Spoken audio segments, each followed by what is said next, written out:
That's right. Tell me what's so fucking funny about me. Hey, everybody. Johnny O from the Plot Hole here. It's Friday night, and there's a cutie. She says hi. Oh, yeah. All right.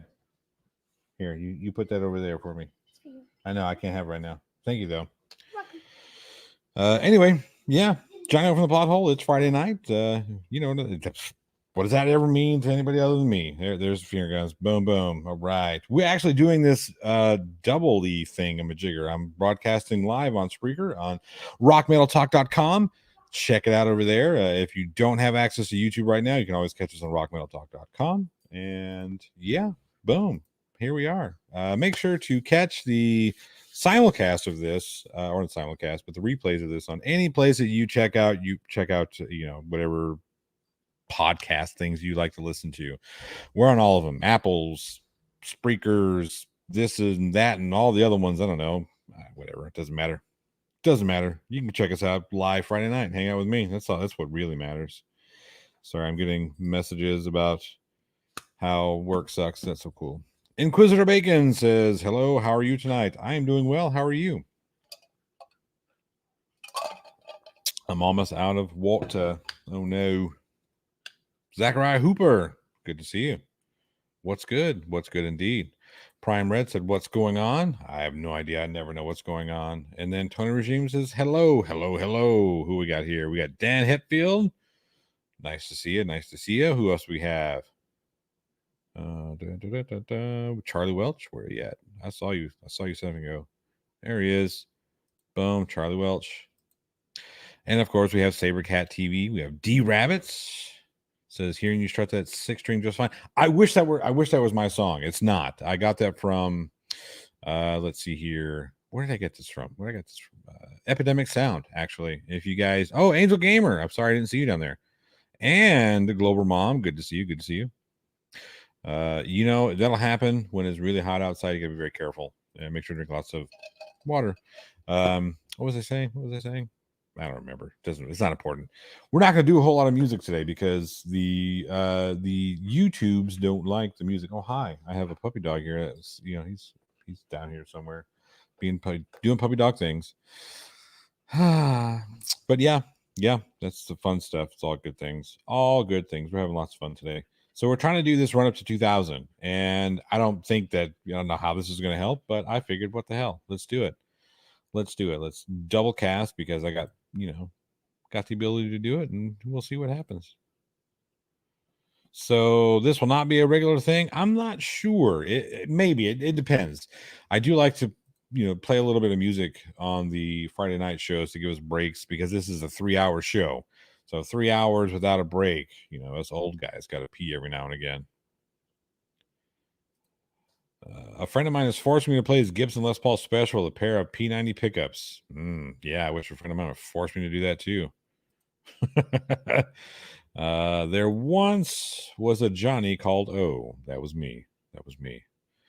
Okay. Hello, how you doing, Brian? Good to see you. Of course, the run up to 2000 was in December of 99, yes, but golly, Tony. It's breaking my balls already. Oh, shit. So what's going on in your guys' world? I know what's going on in my world, and it's been interesting. Lots of things we've got in the works, and all the different projects that I have started and involved with. The Weekend Horror podcast is doing really well. So excited to be able to reveal to you. I can't do it today. I wish I could, but it's not. I mean, it is kind of mine, but it's not all mine. You know what I mean? I just have like a quarter of the responsibility. Not even that. I wouldn't even say I have a quarter.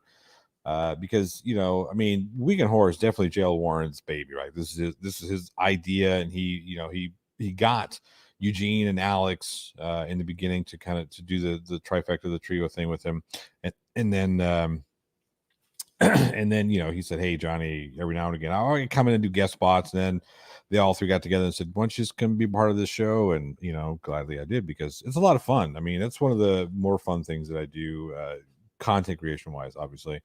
Hey, Mr. Malore, good to see you. Sabercat says, I thought the music was from an In Flames album. It was not.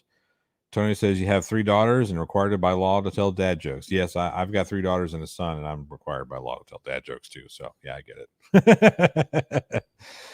Hey, how's the volume? Everything good? All the volume? Have you thought about doing a music review? You know what? That's actually funny. It was one of the things I was going to get to, but hold that thought, Zach. Yes, I have thought about it, and I'll get to that here in a minute, because I actually was percolating some different ideas of things that I could do, like Tuesdays, Thursdays, because the the debates just aren't happening regularly enough. I need to get some more. I'm conflicting with Artie. Well, Artie is much more popular than I am, and that's okay. That's okay. Like I said, this is usually done as it's only usually done podcast only, broadcast only, not simulcast with YouTube. This is kind of like a special thing. I'll do this every now and again. Probably, I'm thinking about doing this once a month, having doing the YouTube, the simulcast once a month. I was hoping that Jeremy would be here because I know he wants to be, get his actual face attached to the plot hole as well. But he was unfortunately was unable to do it because of the whole work and all that bullshit. But anyway, so back to the weekend horror thing. They brought me along. Oh wait, hey, over here. There we go. They brought me along, and I've had so much fun doing with these guys. So much fun with different projects, the debates with the Weekend Horror, the Bloodbath debates, the special guests. Gary IOW, what's up? Mr. Malor says, and FTFE, man. Omni Oros Borro says, I thought this was Constance's channel. Well, sometimes it is.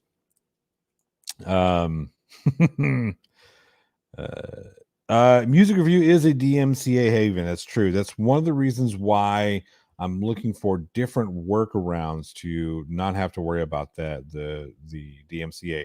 Like if I were to do that on the plot hole, the podcast, I've got, because of the affiliations with Jay Stone Show, rockmetaltalk.com network, we have permissions from we have the permissions that we need to be able to do it. However, going through the plot hole through YouTube, it's a little bit different. We don't have that same kind of thing. So that's kind of how that goes. But, it is what it is. So yeah, anyway, there's this huge project that we've kind of started with the Weekend Horror, really big project. And again, I can't really speak a whole lot about it. So don't tell JL Warren. I'm not telling you what it is. Don't ask. I won't tell.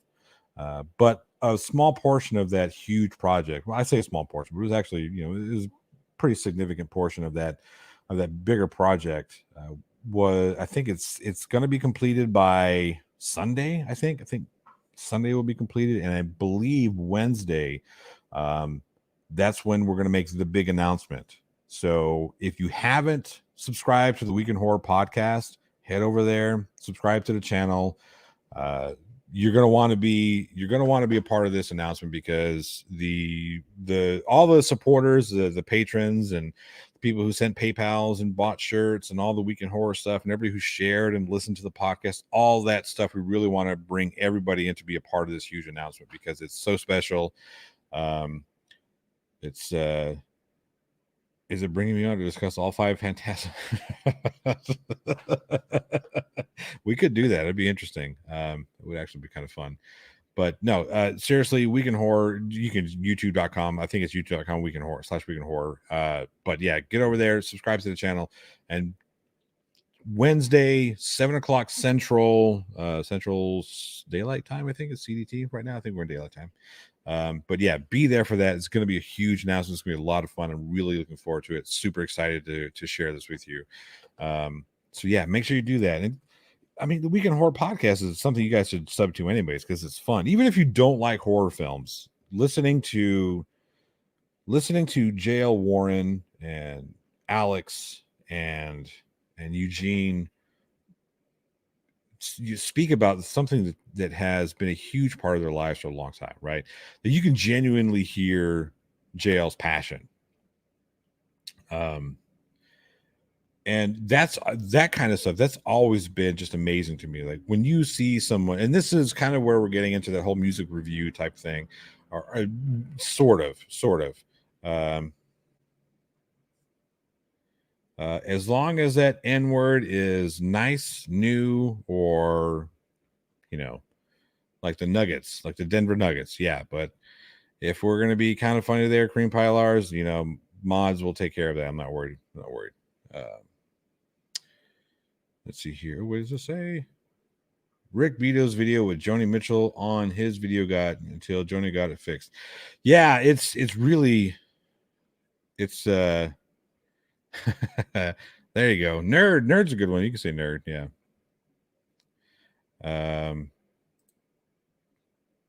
Nice to have new nuggets. Very well played. Well played. Let's see. What if it's naughty? Naughty's a good one. We can do naughty. Nincompoop, that's a good one too. Those are all acceptable. All acceptable. Yeah. Anyway, so one thing that kind of drew me towards the Weekend Horror podcast was listening to how passionate that JL and the crew get when talking about these movies. It's just genuinely a good time. It's just like a bunch of buddies getting together, talking about specific things about these films and then having a good time. I can promise any leniency if you wanted to use I'm sorry, what is it? Nuclear Nostradamus. Yep. This is turned into a heavy metal Sesame Street. You know what? That'd be kind of cool, actually. No nuclear. I don't. Yeah, whatever. So, Jesus. Anyway, so that's kind of where I wanted to talk about the different projects, or not different projects, but like doing the kind of a review type thing.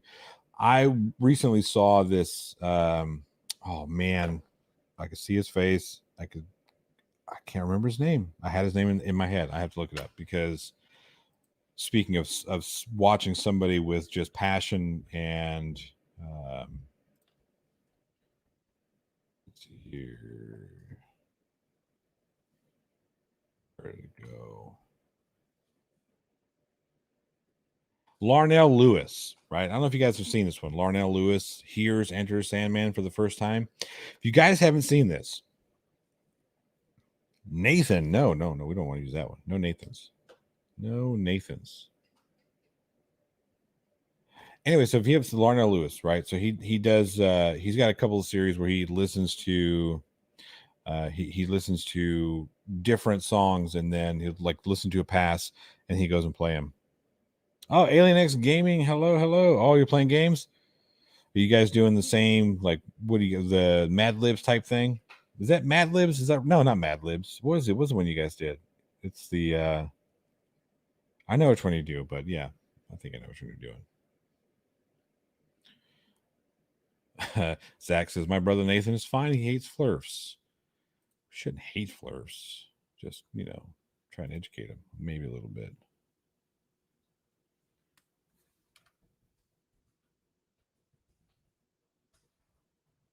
Sorry, I have to answer some work emails.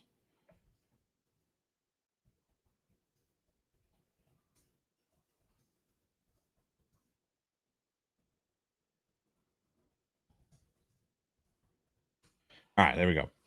Anyway, yeah. So back to Larnell Lewis. I watched this video. Quiplash. That's right. That's right. It's Quiplash. Tell them to F off. You're busy. Why would we want to do that? So yeah, Larnell Lewis he's an amazing musician. He sat down and he's never played metal, according to him. He's never played. I'm sorry, not that he's never played metal. He's not known for playing metal, and he's never heard "Enter Sandman" by Metallica, which I find to be the most amazing thing about that whole video. That somebody who makes a living in music, even if he's a jazz musician, or even if, I think he's a session musician for jazz, which whatever, but that boggles my mind that you would not know or not have heard one of the most popular metal tunes of all time that gets played in different sports arenas, different, all over the place. I mean, all over the place.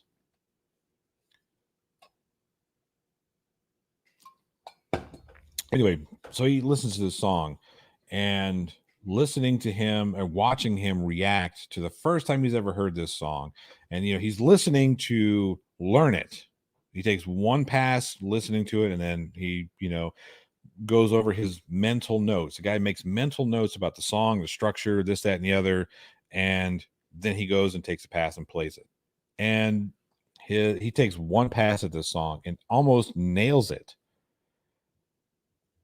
It's amazing. I just Ugly German Chew says, "Well, I'm sure I've heard it, but chances are high I do not like it. As I'm not too much into metal, and thus I wouldn't recognize it by the name alone." That's true. That's true. But even still, right? So let's say that's the case, right? That you have heard it, but you wouldn't remember it by name but it's one of those tunes that if you've heard it in the areas in which you would like, oh, okay, I have heard this song before. Even if you didn't, even if you don't know the name of the song, right? There are a lot of songs that are like that, that you don't know the name of, like that sports song that I can't remember, but you know what I mean. Let's see. But do you know about the most popular jazz song from the same year as the Metallica song? No, I don't. And again, that's a little bit different, right? So the jazz popularity versus mainstream music popularity is a little bit different, which is kind of disappointing because I do enjoy jazz. I think there's a lot of things that I would like to learn and bring over into my rock and metal playing. Even the bits that aren't accurate have an amazing groove. Absolutely. So when he goes and plays this song, he doesn't miss a beat. Not one. I think he misses like one cymbal hit and that's it, but it's not even really a miss. He just left it out. But he deconstructs the whole song while listening to it and then goes back through his mental notes and makes these mental notes and comes back and plays the song based on his mental notes. It was that just watching that stuff, watching somebody listen to something that I've enjoyed and loved for 40 years, watching that person, seeing it through somebody else's eyes for the first time. That's like one of the coolest things that I think I've ever seen. Watching somebody, experience something that I've grown to love and appreciate, watching them experience it for the first time, that is so cool. And metal is heavy metal actually mainstream? Yes and no, right? So it kind of depends. I wouldn't say it's popular or pop culture, maybe not pop music for sure. Mainstream metal, it's different, right? I mean, look, that song Enter Sandman was on the Black Album. The Black Album, I believe, is still on the Billboard top 500. It's gone platinum like 12 times, that record. So it's an extremely popular album. Let's see here. Let's do this. Do some research on it really quick. Some just surface level. Let's see here. Yeah, released 91. We knew that. Knew it was released in 91. Let's see here. I'm sorry. Certified 16 times platinum. Let's see. In 2020, the album was ranked number 235 on Rolling Stone's the top 500 greatest hits, greatest albums of all time. Let's see, December 2019, Metallica became the fourth release in American history to enter the 550-week milestone on the Billboard 200. So it's the second longest charting traditional title in history, and second to spend 550 weeks on the album charts. 550 weeks. That's crazy. That's a long time, especially for a metal album. So that kind of like puts the pin, I guess, on how important it was. So where you said you were gonna go metal in a 6 stream. Did I? I don't know, maybe. Mr. Malore, Jethro Tull, best metal band on record.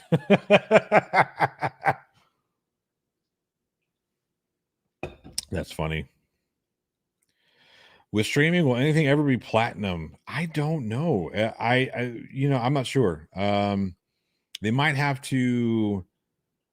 I don't know. That's tough. That's a really good question because, and that's the reason why the record industry fought this so. Well, not the reason why. One of the reasons why record industry fought this so hard is because the resistance to go to streaming music and whatnot, because the industry changed in the late 90s, early 2000s. This was the change started to happen. And we saw it, right? First time I saw Metallica, I had the opportunity to buy pit passes for like $60 a piece at a huge tour. This is in '99, right? This is for my father. I graduated high school. My father said, "Hey, look, graduation gift. We got tickets to Metallica. It's your favorite band. Here we go. I'll buy them for you. Here you go. Boom. Here, 2 tickets." So my brother and I went, and we had lawn seats. My father, long story short, he was like, "Hey, you can buy the most expensive tickets you want. The most expensive tickets I could find at the time." When I went to go buy them were the pit tickets. That would have been really cool. It would have been, up close and personal. And it was going to be like 60 or $70 a ticket. We ended up getting lawn seats, which was still amazing, and probably better seats for sound. Where we watched this concert, it was at Starplex. And that's a huge amphitheater, which may or may not be the best place to see a metal show, seeing as how it's like this huge concrete amphitheater that blows out into this grassy lawn knoll area. But anyway, so here we are. $70 could have got us, $140 could have got us like up, for me to this right here, boom, boom, boom, right to Metallica. Now fast forward 10 years, and fast forward. Let's see here. Fast forward. When was it? 2014. Trying to remember when they came through town. Their most recent tour before the pandemic, one I couldn't go to.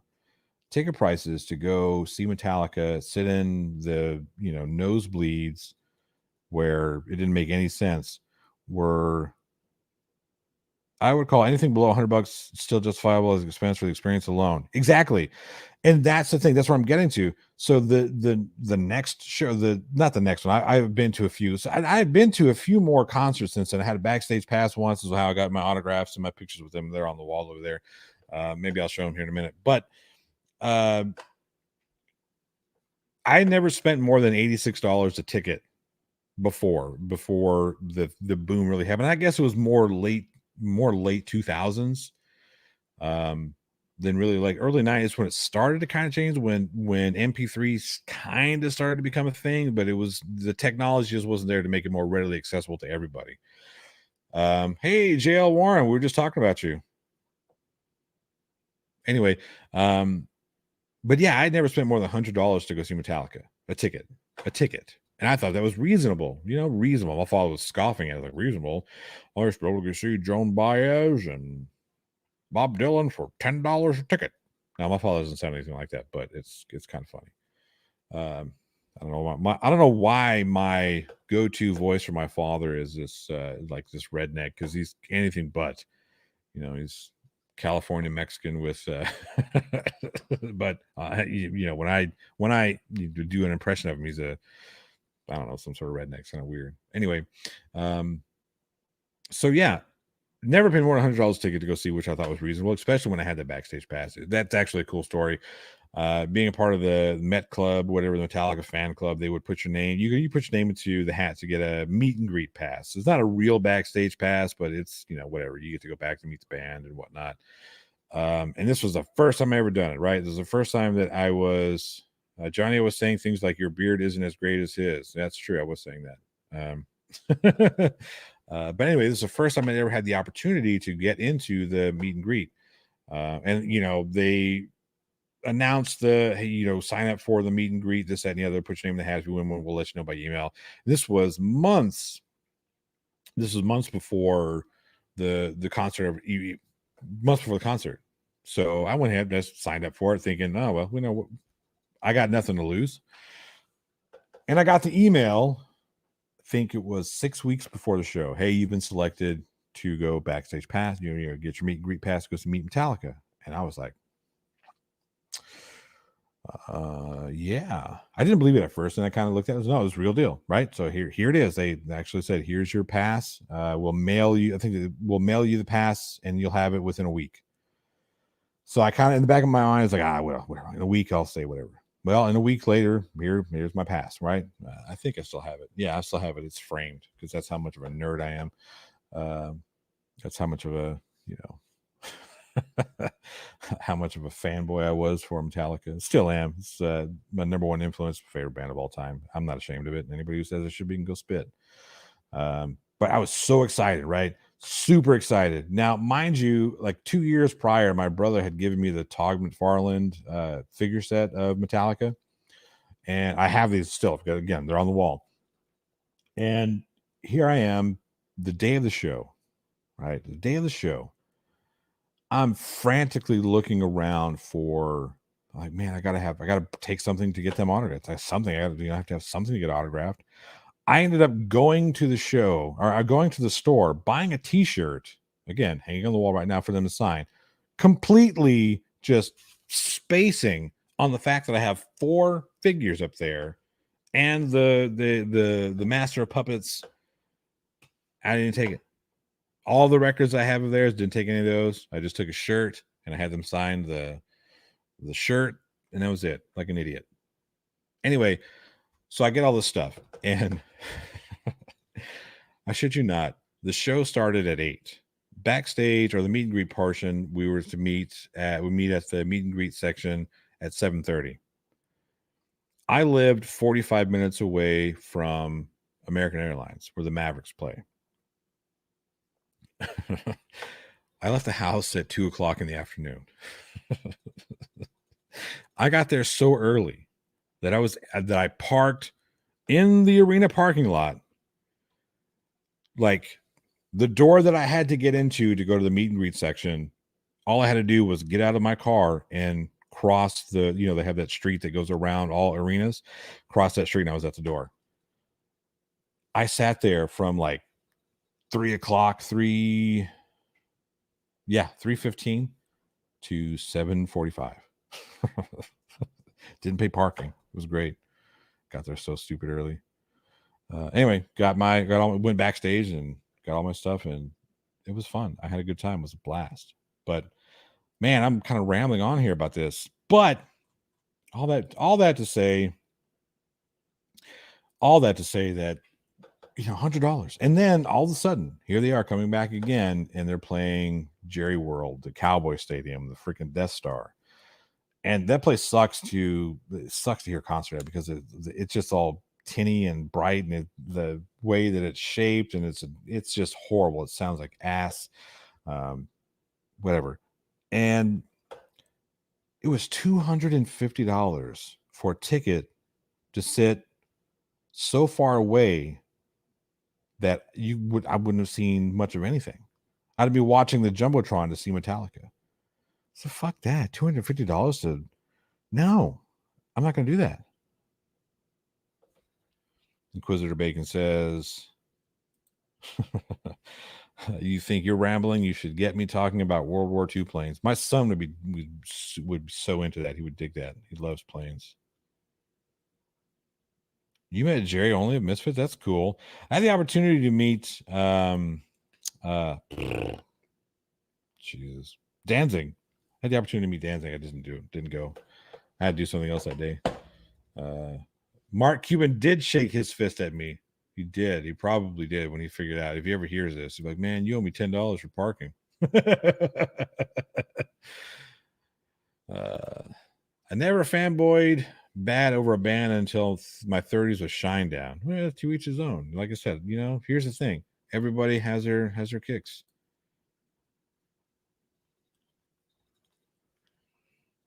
Let's see here. Uh-oh, here it comes.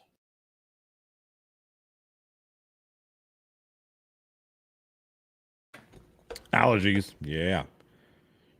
You hung out with who? Oh, on Jerry only on his Winnebago? That's funny. That's funny. Sounds like ass is one of my favorite comments. What the hell does ass sound like? You know exactly what ass sounds like, Chris. You've been in that jazz club that wasn't made to be a music club, and the band is, you could tell the band was good, like they were proficient in what they were doing, but either it was the sound guy who didn't know how to work the room, or the room itself was just unworkable and everything's just real like farty and gross. You know what I mean? You know what I mean? Excuse me. My wife and I got to see Journey when they got their new lead singer, Arnell. Yeah, I know it. I swear to God, I was working at. I'm not bringing the flu back. Allergies. Okay, I live in Texas. We never get a respite from pollen. We got close back in February when we had that hard freeze. I thought for sure that hard freeze was going to keep us from whatever, but no, because we had so much rain. No, didn't really help. But Arnell, so I remember the first time I heard Arnell sing. I was working at the bar. I opened the bar that day, and I was doing all my opening duties, getting ready to serve and crack the doors for the first time. And I hear "Don't Stop Believing" start, right? I was like, oh, cool. They're talking about Journey, whatever. It's a talk show, right?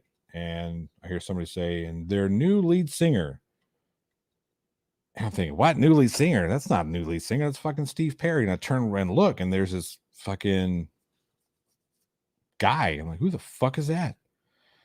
And how come he sounds exactly like Steve? He must be lip syncing. No, so I looked at. Have you looked at Arnell? He actually does a bunch of different bands. He does Led Zeppelin, Van Halen, all kinds of the like the 70s, 80s rock and whatnot.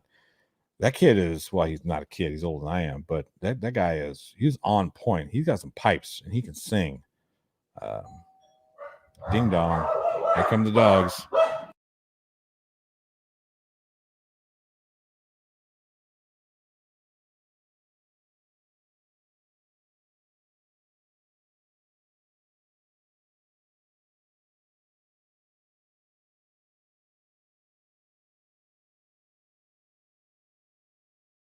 I'm sure you guys want to hear a whole bunch of puppy barking. Oh man. Oh, there he is. There's their plane guy. There's the planes. Let's see here. Yes, the guy Arnell is amazing. His talent is just his ability to carry a room, his voice. Yeah, he's really awesome. Rob Parks, good to see you. Silent laughter. Mr. Andrew says, "What? Yeah, I know. I didn't think you guys wanted to hear the dogs bark. That's just me." First concert was Johnny Cash and Johnny Carson opener. That would have been cool. I would have loved to seen that stuff. Love to seen Johnny Cash and Carson. To be honest, let's see what I missed. I know I missed something up here. Angel Gamer says, I got to go to Slayer's last show in Minneapolis with Anthrax and Lamb of God. Funny story, I was supposed to interview Slayer, Anthrax, and Lamb of God. But then Slayer said, no, we're not going to do it because we're not doing press for our final tour. There they go again. So we're not doing press for our final tour, which I thought was bullshit. I was like, oh, come on, man. And then Lamb of God, because of Burn the Priest and Randy Blythe and all that stuff, they're like, no, we don't want to do it either. And I forget what happened with Anthrax. Oh, Anthrax happened with Anthrax. They're just like, oh, no, we're good. So yeah, very disappointed. I missed that one. Yeah. And then Lamb of God and who else was it? Lamb of God and Megadeth were playing. I was supposed to do this one too. Rob Parks for $5 says, saw Bob Dylan with my dad. Horrible show, but still a great experience with my dad. I would have loved to have seen Dylan. I still have the opportunity. I don't know how much longer, but I would love to see Bob Dylan. Thank you for the $5, by the way. What is this? Avon. What is Avon? At this time of day? I have no idea. Tony Regime says, my first concert was Iron Maiden in 1984. Got to meet Steve Harris and Dan Murray in the car park before the show. That's pretty cool. It's always fun to meet those guys. I've met a few. I'm trying to think of my coolest stories. Back when I was in a band called KS9, we played this rinky dink ass place. I mean, it was one of the cooler places we played because of the vibe there was just really cool.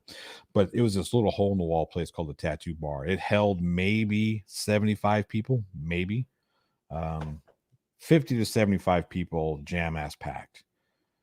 So, which was cool, right? When you're a band and all you got to do is bring, and if you bring 20 people into a place like this, it feels like you're playing to, just a whole giant crowd because the place looks crowded, right? So, playing in places like that when you're an up and coming band, smaller venues that you don't have to bring as many people, and it seems like, that's cool, right? Because it seems like, oh, I was sold out show, whatever, you know what I mean? There's a lot of people here when there's only 20 people. Now, you take that same 20 people or even, double it, triple it, quadruple it, whatever. Take that 20 people, turn it into 200 people, but you take it to a place that holds 5,000 people. You're like, fuck, this place is empty. This place sucks. Ah, it's a terrible show. You know what I mean? Anyway, so we're in this venue, and we're up there, we're playing, having a great time. And I look over the sound guy because I thought he was trying to get my attention for something. And I look over the sound guy, Mike, Mike T. And I look right next to him, and standing next to him is Dimebag Daryl Abbott from Pantera, which I thought was the coolest thing in the world. Because of all the bands that I've seen, I've never seen Pantera play. Never seen Pantera live, which sucks. Because how the fuck I've never seen Pantera play live? I live like 30 minutes away from Daryl's. It's crazy. Never seen him play live, not once. But I can say that Dimebag Daryl got to watch me play live. That's pretty fucking cool. Fast forward a few months later, and this is when I worked at a certain guitar place that might be the middle. We might call it Guitar Middle. That's all I'm going to say. I'm working the phones, and I didn't know it, but in walks Daryl Abbott. He walks up to walks into the store to get whatever he's going to get. I'm on the phone doing my thing, and he walks up to me. He walks up to the desk where I'm at. He looks at me, and I put the phone down. I was like, "Oh fuck, that's Daryl. That's pretty cool." He looks at me and says, "Aren't you that guitar player from that band I saw called KS9?" I was like, "You fucking remember that shit? That's the coolest thing in the fucking world." How? You mean, to me that was a huge story. To Daryl, that's just what he did, right? He see you one time. If he liked you, he would remember you. It was the coolest thing. He was that kind of person. Daryl's the kind of person, if you walked up to his door, knocked and say, "Hey man, what's going on?" He'd be like, "Yeah, not much. Come on in, have a beer. Come on in, have a whiskey. Come on in. We got stuff to do." Yeah, he's a cool guy that way. But that was a guy actually remembered watching me play. Of all the people, he came up and said, "Hey, I remember seeing you play at this place over." It was amazing. And this was it wasn't weeks later, hours later, days later. This was months later. It was amazing. It was awesome. Your buddy photographed Damageplan one before Dime died. That's terrible. I mean, that's cool. That's cool. That whole business was terrible.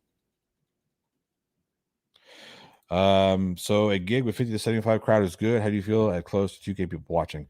So here's the thing. D Rabbits, yes, when you're a brand new band, and you're just putting stuff together and you're just starting to play shows, having 20 to 50 people in a small venue where the venue it's pretty much packed.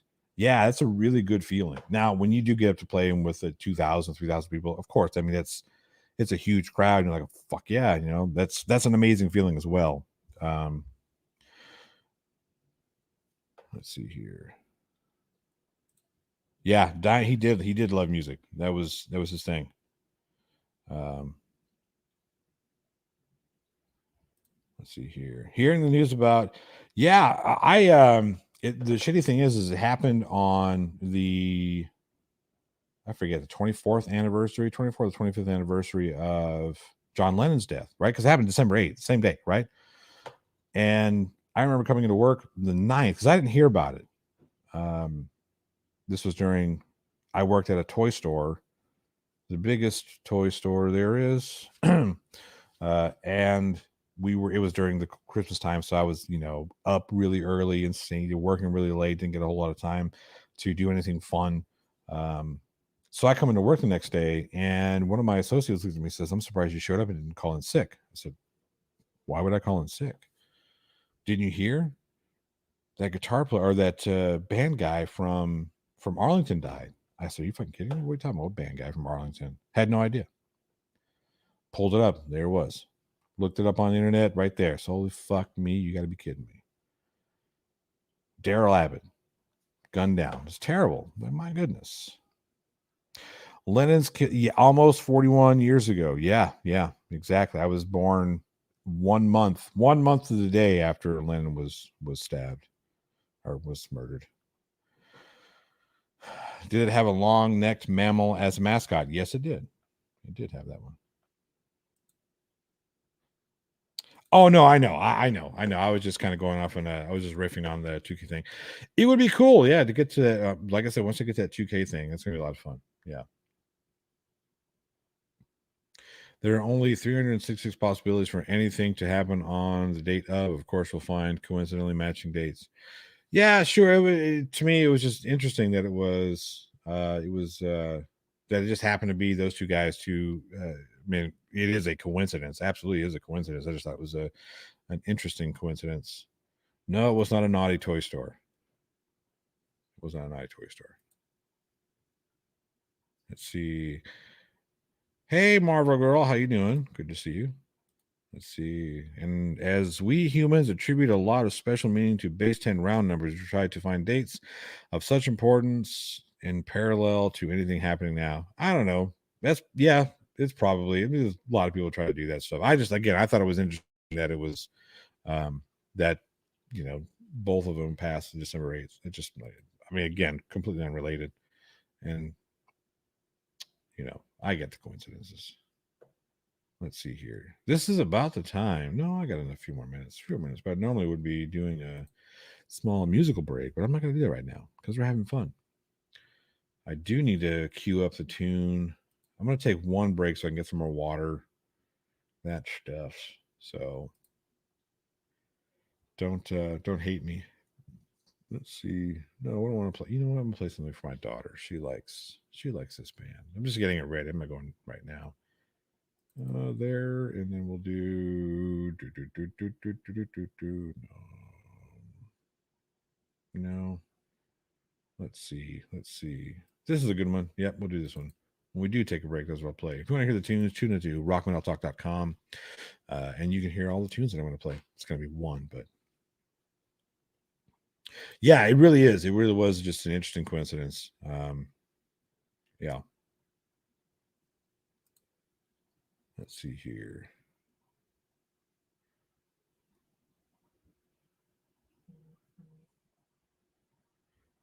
A Marva girl called me cute. Let's see here. Google birthday paradox. You want to find a fun statistical fact about how few people you need to get two folks with the same birthday. Yeah. A jam with Ola in the future. You know what? If Ola said, "Hey, let's jam," I wouldn't say no. I mean, I wouldn't say no at all. I would want to work my chops a little bit. Oh, hi. Who's at the door? I don't know. I don't answer the door when I'm working. The plot hole. Show me your metal face. Mm-hmm. Your metal face. Your heavy metal face. What metal face? When you listen to heavy metal music.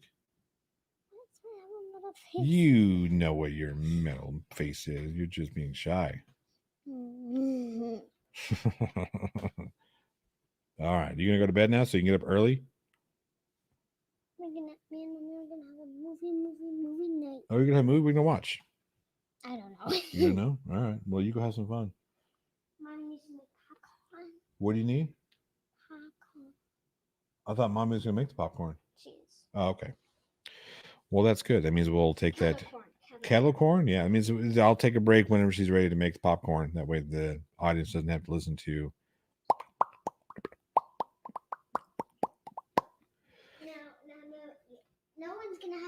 No one's gonna have to hear that. It's gonna be little tiny pops. I'm just gonna leave that up for Marvel Girl. Golly, that's a Marvel Girl to read. She's a bit too young to watch heavy metal. You bite your tongue. Who gets up early on a Saturday? Say, I do. Why are you getting up early this Saturday? Come here for a minute. Watch your tootsies. Why are you getting up early Saturday? Because we're going to New Mexico Why are you going to New Mexico? to meet Gemma that lives in Colorado. And? What? Dropping off Evan. Dropping off Oh, Evan. yeah. But you're going to go on a road trip. Yeah. Yeah. A lot of fun, huh?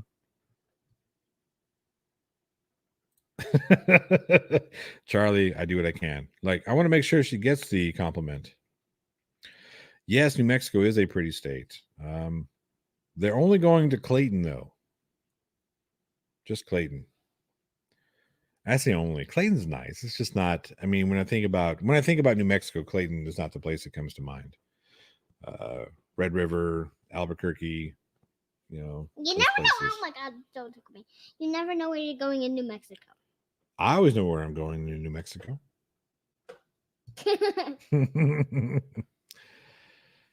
You want to go to the side? I tell you what, Charlie Welch, the best place to go. Well, one of the not the best place. An awesome place to go would be Colorado, where my mother lives, because it's a certified dark skies area. So you get to see how many stars you remember seeing when we went there. You remember all the stars? I remember seeing 500. 500. 500 billion. Yeah, 500. Million. There's over like 500 billion stars in the world. Well, I don't know if we can count how many stars there are. 1, 2, 3, 4, 5. But yeah, it's a cool place to go because it's certified. I want to go to Saturn. You want to go to Saturn? Who was it? The Hubble, Rob? And was it the Hubble that took pictures from the rings in Saturn recently? Did you know that they all make noises? They all make noises. What kind of noise does Saturn make? I don't know. Does it say beep, beep, beep, beep, beep, beep? No, they all make like different noises. Like that's how they communicate. Oh. Like communication. I don't think so. I am doing my due diligence in introducing them to. What did you say? Weird Al Yankovic. Where'd it go? What am I missing? I won't show her Uranus. Oh. I've been in some time. All right, so we're ready to do popcorn. So it's time for us to take a quick little break. Let's do a pop, pop, pop, pop, pop, pop, pop, pop, pop. Be back here shortly.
and kick ass. And I'm all out of bubble gum.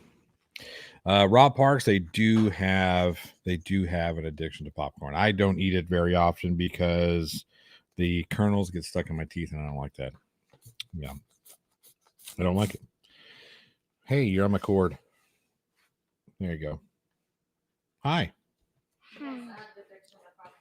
Yes, my wife says she has an addiction to popcorn. I'm sorry. Better than booze. She said booze, right? Yeah, that's true. Johnny will raise children of the corn. Say, raw. Wait, raw. All right, go get your popcorn. Just use this arm. See you guys next time. Cheers.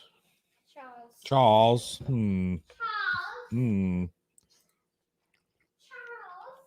Oh, that was good. It's good. It's good. All right. Woody. Oh, look, a dandelion. Must be last month. Carl, he ruined our salad. I'm getting a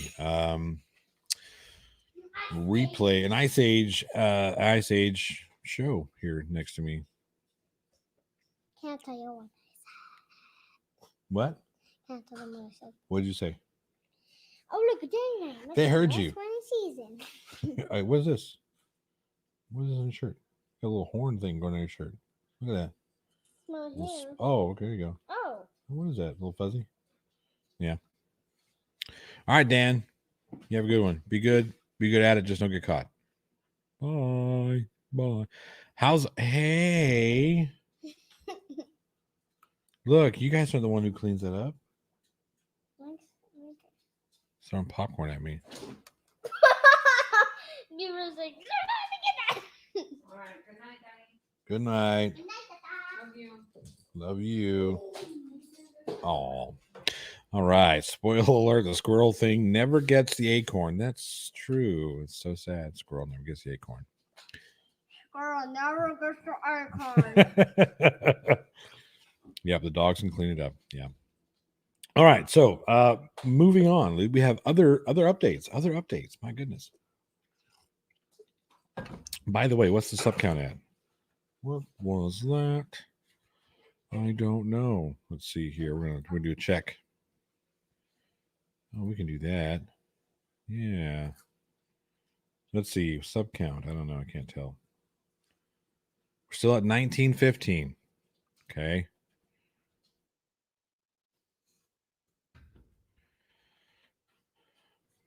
All right. Boom. There's our ticker. There's our counter. 1915. That's where we're at. We need 85 more. Have a kobold problem? What? What's this? What's this kobold problem, you say? Let's see. All right.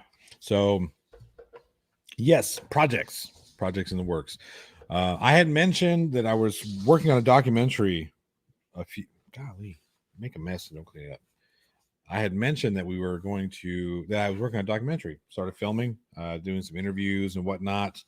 I planned on it being just like a quick little YouTube video.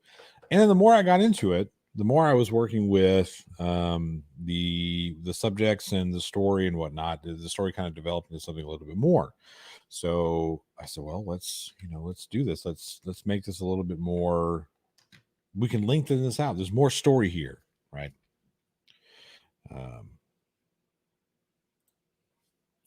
There's more of a story here, and I think I can actually build this into a bit of a lengthier.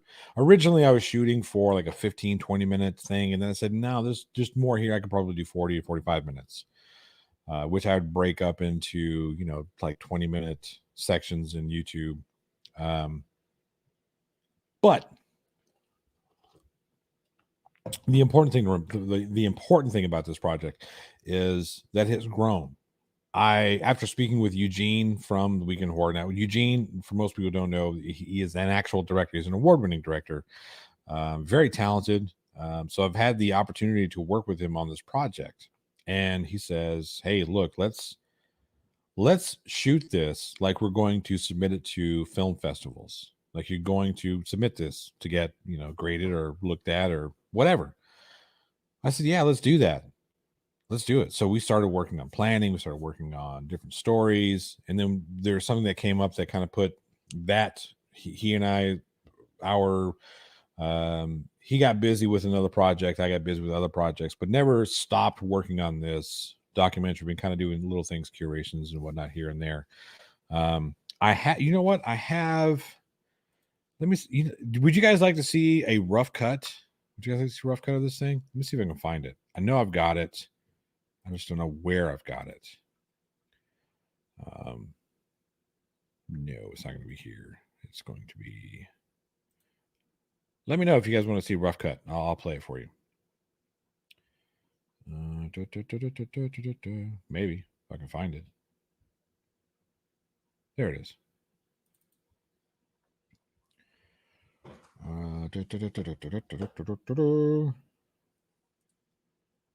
This is an older cut. I'll download this. We'll see. If you guys want to see it, I'll play it for you. Just give me a second to download it from the old drive. So the documentary is about, but it was a, what is it? Was it a documentary? That's a duck. No. So I did do a mockumentary, kind of a fake one, a troll documentary that some people. So the funny thing is, when I did Room 904, and you can find that on the Plot Hole channel, but when I did Room 904, it went as a total prank on flat earthers. The target was flat earthers. What I didn't expect were all the hate mail that I got from people on the debunker side. Like, you kidding me? You guys know this is a joke, right? You kind of you can't watch this thing and think it's serious. But people got mad at me, and whatever, fine. Piss off. You don't like it, fuck off. I don't care. Whatever. But no, this new one that I'm doing is actually I'm game for whatever evil deeds or epic wonders you're up to. Thank you, Ugly German Truth. This will be done here shortly. Now, I don't even think this is the most recent clip. Yeah, so many people were sitting around waiting to be offended by that. And like I said, anybody knows that it was a joke. But so the players I had Team Skeptic, Craig Fight the Flat Earth, Irish Demon, Craft Tequila, JL Warren helped me shoot the interview portion of the documentary of that, whatever. But I thought it was done really well. I thought the phone call between Irish Demon and Craft Tequila was great. They both played their parts really well. And somebody thought that I meticulously went through like hours of random conversations to pick out words spoken by these people and put it together. Like, really? I got that kind of time? Because Crafty came out, when I released it, Crafty came out and said, no, that's not me, whatever, because it was part of the gig. It was part of the gag. They were going to deny. Same thing with Team Skeptic. Same thing with Craig. Same thing with Irish Demon. People were just going to deny it. It was meant to be a joke. And like I said, they got just so bent out of shape. Like, come on, guys. All right. So here, let me see. Let me get this up really quick. That's what she said. Here we go.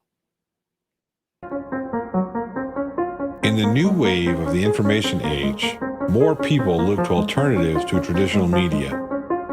And with social media on the rise, more and more people double dip on social media apps, taking advantage of the convenience of on-the-go media consumption. More than half of adults in America consume news from online sources, with 68% getting their news from social media, according to the Pew Research Social Media Study in 2018. 26% of those viewers consume news on the social media giant YouTube.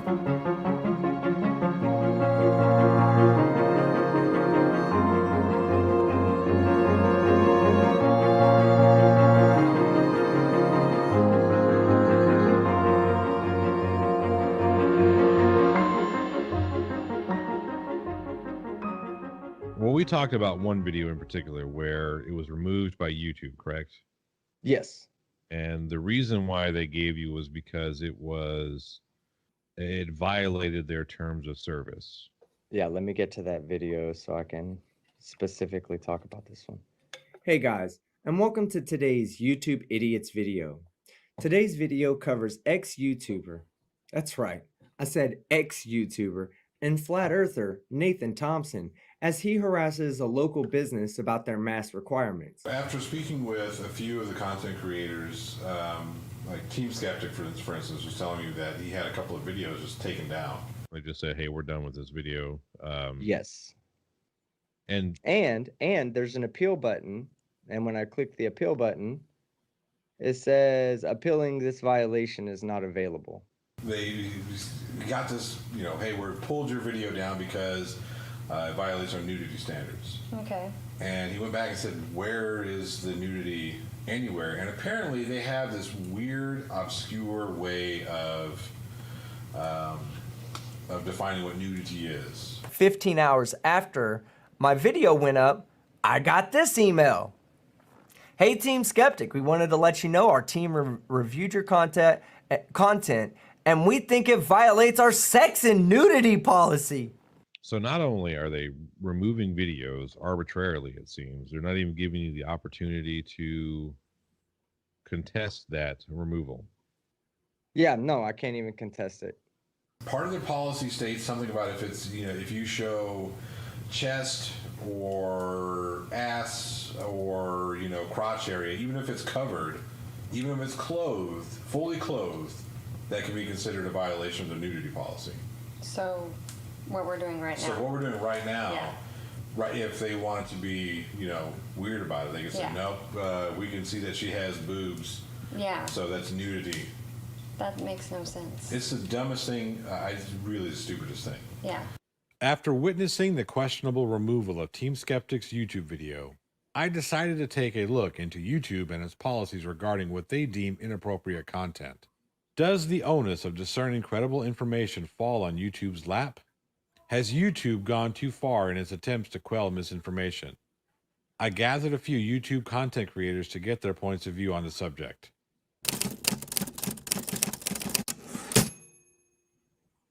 I'm the Irish Demon. That's it.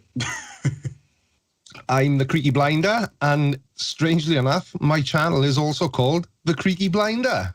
Say it's but they're the same. I'm Team Skeptic. Okay, it's Scott, aka Brainy Beaver, and the channel name is Brainy Beaver. Well, my actual name is Craig. I'm quite open about that. I don't sort of hide my identity at all. But channel known as Seek Truth, Speak Truth.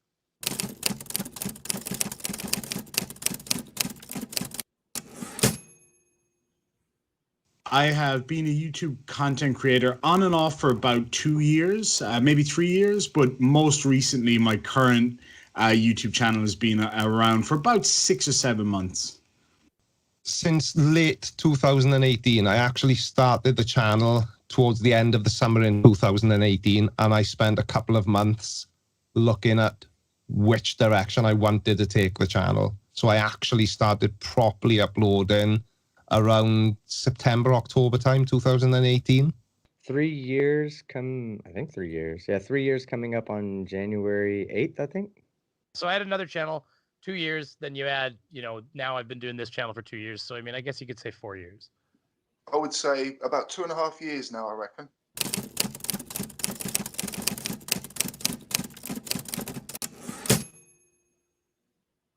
Just about to hit 2,000 subscribers, just about 50 off of there.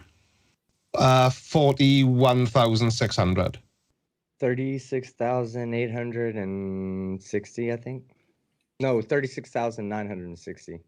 I'm just about to break 4,500, or I'm 44,9 something right now. 15,100. YouTube ad revenue almost doubled since 2017, earning $15.15 billion in 2019 alone. With content creators looking to cash in on their share of ad revenue, creators often find themselves trying to maneuver through the complicated and often unclear YouTube terms of service.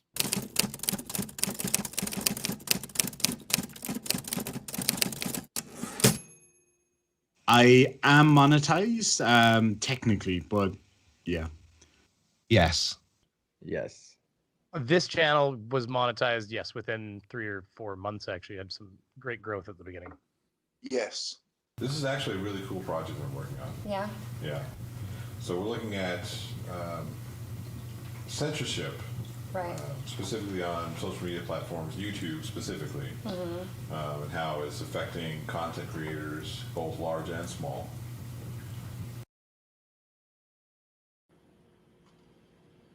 But yeah, so that's it. Tell me what you think. Boom. That's a rough cut. There's a lot of things that are going to change in there. I've actually got Chris Durham Music Channel, who is working on the soundtrack, which I think is going to be amazing. Let's see here. Questions. I thought I saw some here. Was it the Mankini scene? No, it was a different scene where I think he was taking Nathan Thompson to task, and he was dancing, not in the Mankini, but he was dancing in a what they called a provocative way. So yeah. This was before Demon got demonetized, and that's one of the reasons why I need to get Irish Demon on the channel, or I need to get him back to do another follow-up interview because I want to talk to him about all that. Hey Thor, how you doing? So what happened to journalism? I don't know. I think he just went away. OG Goblin, good to see you. Let's see here. Boom. For British and Canadian content producers, you also need to convert into USD first. That's funny. OG Goblin 1915 stands for the current YouTube subscriber count on the plot hole.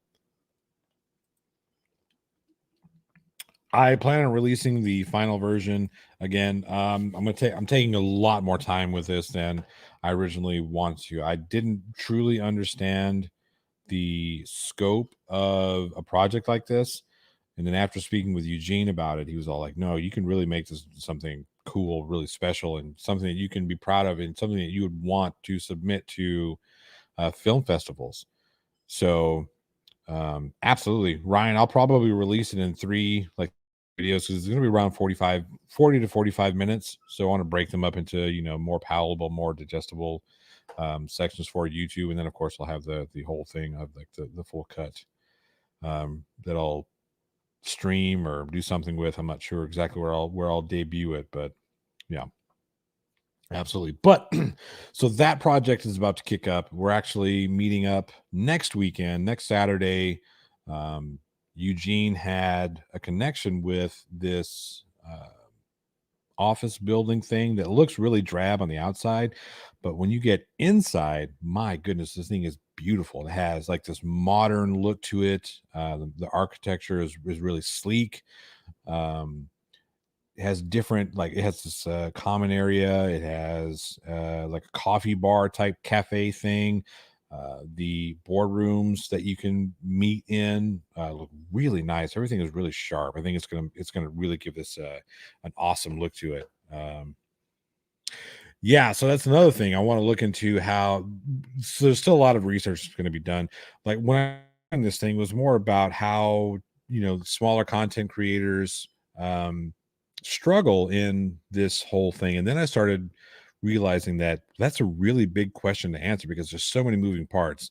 But the AI and the algorithm and the appeal process, those are 2 of the big ones that I want to focus on.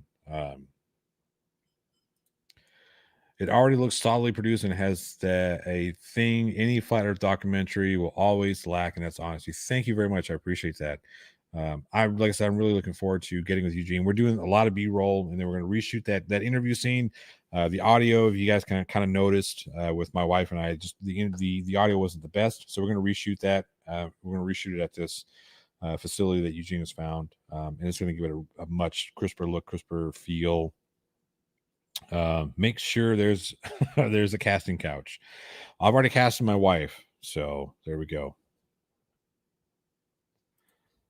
Is this what happens when I leave and cook my cheeseburger? Ah, did you miss it? Well, you can rewind. It'll be there. No worries. No worries. Plus, like I said, once I get it out there, it's something that I'm gonna be, extremely proud of.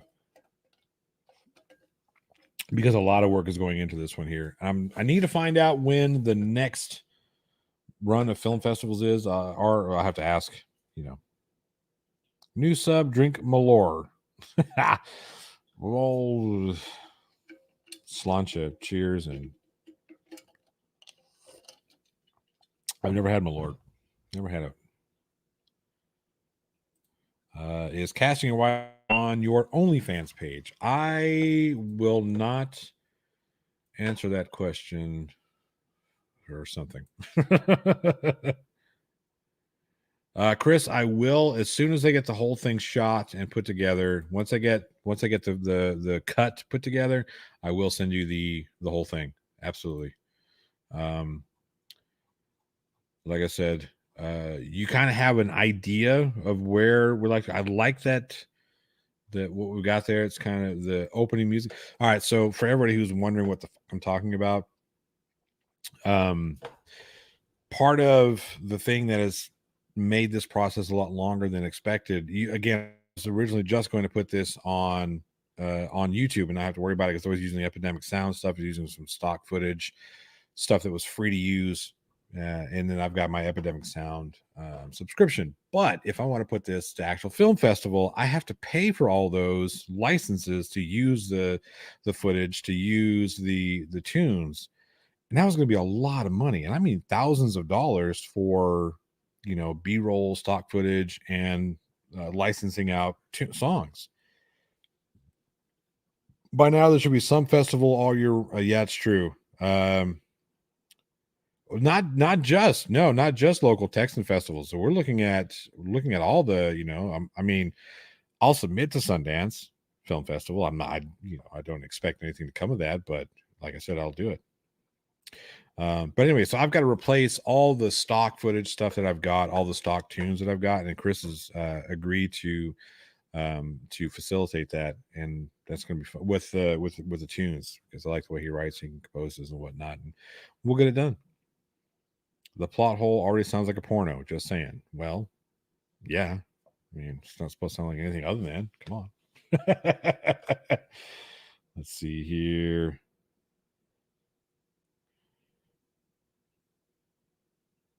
Oh, nothing I need to worry about. Right. Meow. Let's see. Where are we at? Sub count. Ooh, we got updates. Let's see here.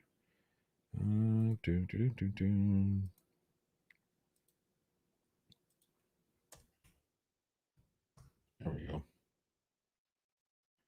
Boom. We're getting there. Now we're watching British films.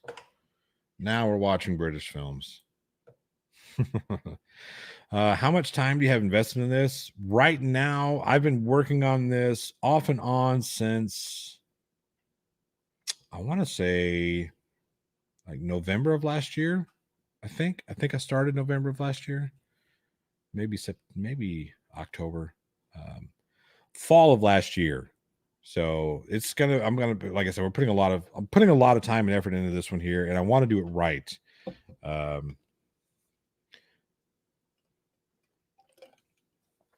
Because again, if we can, if I can get this sent off and get something, some kind of, deep inside the plot hole 6. There's my car keys. That's great.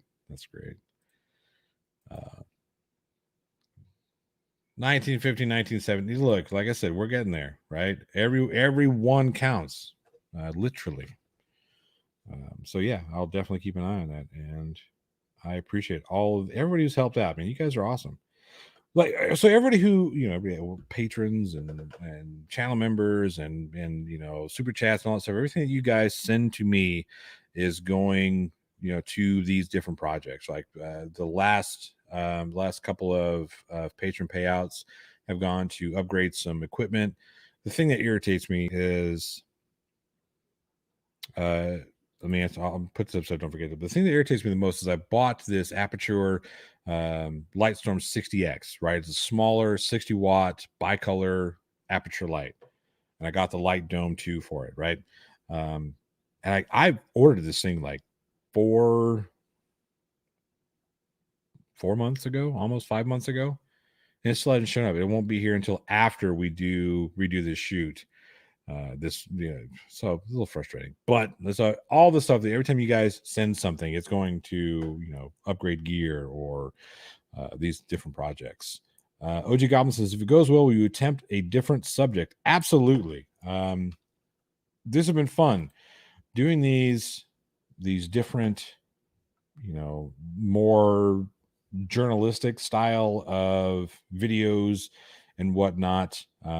They're fun. I like doing the creative stuff too. I like making fun of, like the Karen that I made fun of today, Susan Bassey.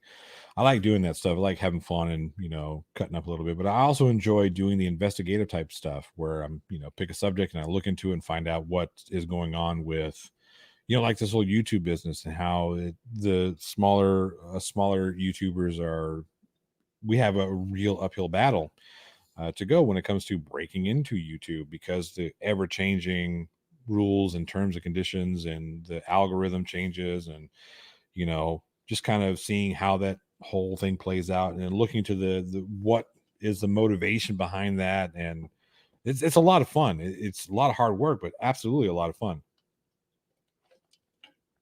So yeah, I absolutely will attempt a different subject, even if it doesn't go well, even if it flops. I'll still look into doing another one because again, they're fun. It's fun to do. It's fun to looking at stuff. What was this? Filling the plot hole? A light bulb. Ding. Still here. Been digging the Black Crowes, the last rock and roll band. Maybe. I'm trying to think. Yeah, I guess that's.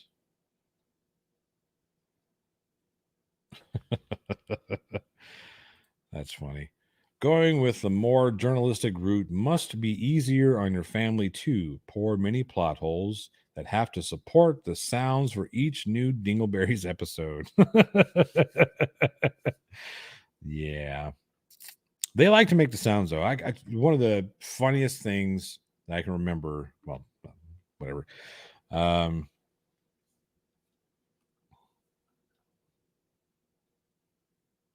I'm sorry, I got caught up in a comment. When Bella she must have been 7 years old. She found out that she can walk up to Alexa and ask Alexa to fart, and Alexa would fart. So that was like the thing for 6 months. Hey, Alexa, can you fart? And then she would fart. And it would be a different fart, just depending on her mood, I guess.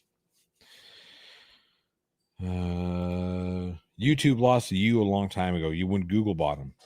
Yes. I did give your comment about Susan Bassey a heart. I try to stay up with the comments.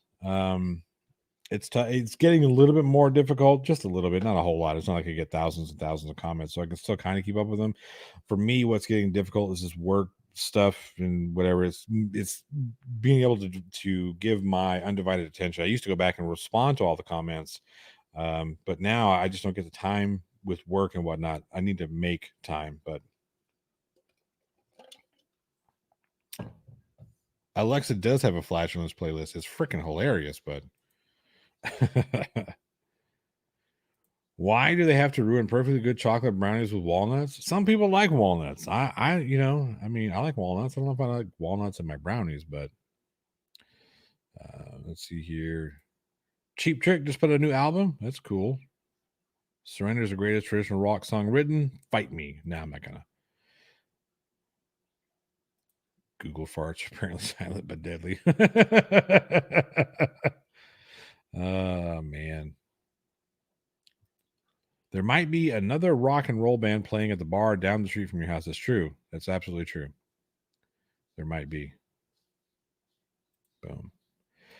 So yeah, that is about to start taking the forefront of my attention now that the other projects that Eugene and whatnot are wrapping up. We can get once I get that footage taken care of, and then I'll start, curate some more interviews. I'd love to get Schrodinger's cat and talk to him about before, when he was covering flat Earth stuff, and now that he's doing soft sit stuff, because there was definitely a correlation between flat Earth Schrodinger's cat being at that 10,000 to 20,000 range and kind of just puttering out there, and then when he went to soft sit, First Amendment auditor stuff, that's when his channel just took off. I mean, it's, he'll be at 10 million subscribers in 3 years, at the rate that he's growing. So, as a matter of fact, I think he's got his 100,000 subscriber thingamajigger happening Sunday. Already 100,000. My goodness. Let's see. Quick check. Someone's obsessed. I am obsessed. Speaking of, who's Queens of the Stone Age too overproduced? Maybe. Maybe. I can understand why a lot of people would say that, especially people whom grew up when you grew up there, Mr. Malore. Digesting cheeseburgers, going to bed. All right, D Rabbits. Good to have you here. Appreciate you sticking around. But yeah, not a whole lot of people have seen the latest Dingleberries episode. It's not doing so well. This one's not something. I don't know. It's just not catching something about it. People don't like, and then, it's something about it YouTube doesn't like, where they're not pushing it out, because I'm not getting the normal views I get on my videos, which it's a little sad, because I had a little fun with Susan Bassey. More than a feeling, overproduced. It's fun. I used to do a lot of live music. I would go to bars and hang out and check out live music back when I was a drinker. It was easier because I had two things that I wanted: whiskey and music. So it was always fun. There are a couple of places I like to hang out.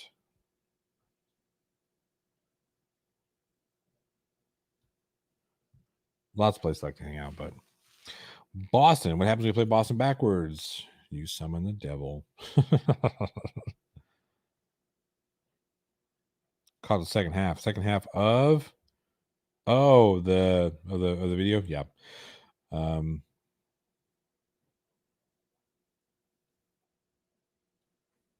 Everyone I've watched today is complaining about low views, and the back end of YouTube was acting up. I don't know. I thought it was just maybe because it was a little bit different. A little bit different on my end, video wise. It's not the same type. Last week, Dingleberries was Daft Dawkins, so I don't know. Maybe it's just a little different. But I don't know. Who knows? YouTube is constantly moving things around, and they're constantly changing terms of services and changing their algorithms and things. And I don't know. Yeah, I don't like Susan Bassey either. There was no reason, Glover Mom. There was no reason for her to treat those officers the way they were treating her. There was no reason for her to be acting the way she was acting. Period. I'll tell you right now, Susan Bassey comes up to my family when I'm on the beach and she starts taping my kids or filming my kids. I'm taking that fucking camera away from her. I'll erase her whole goddamn telephone. Because if I ask her nicely, hey, can you not record my kids? Right? Just don't do it. And all she had to do is say, hey, look, I'm sorry. Got your kids in there. I'll make sure, I won't use it. I'll delete that stuff. And I won't film your kids again. But I know that's not what happened. You can tell that's not what happened. You can tell she was being argumentative. I can film here if I want to. I'm allowed to film in the beach. That's public. Just because you're allowed to do something doesn't mean you should do it, or that it's, have a little bit of something, a little bit of class. And by the way, as soon as she said that she was filming for a documentary, she's no longer allowed to film there without a permit.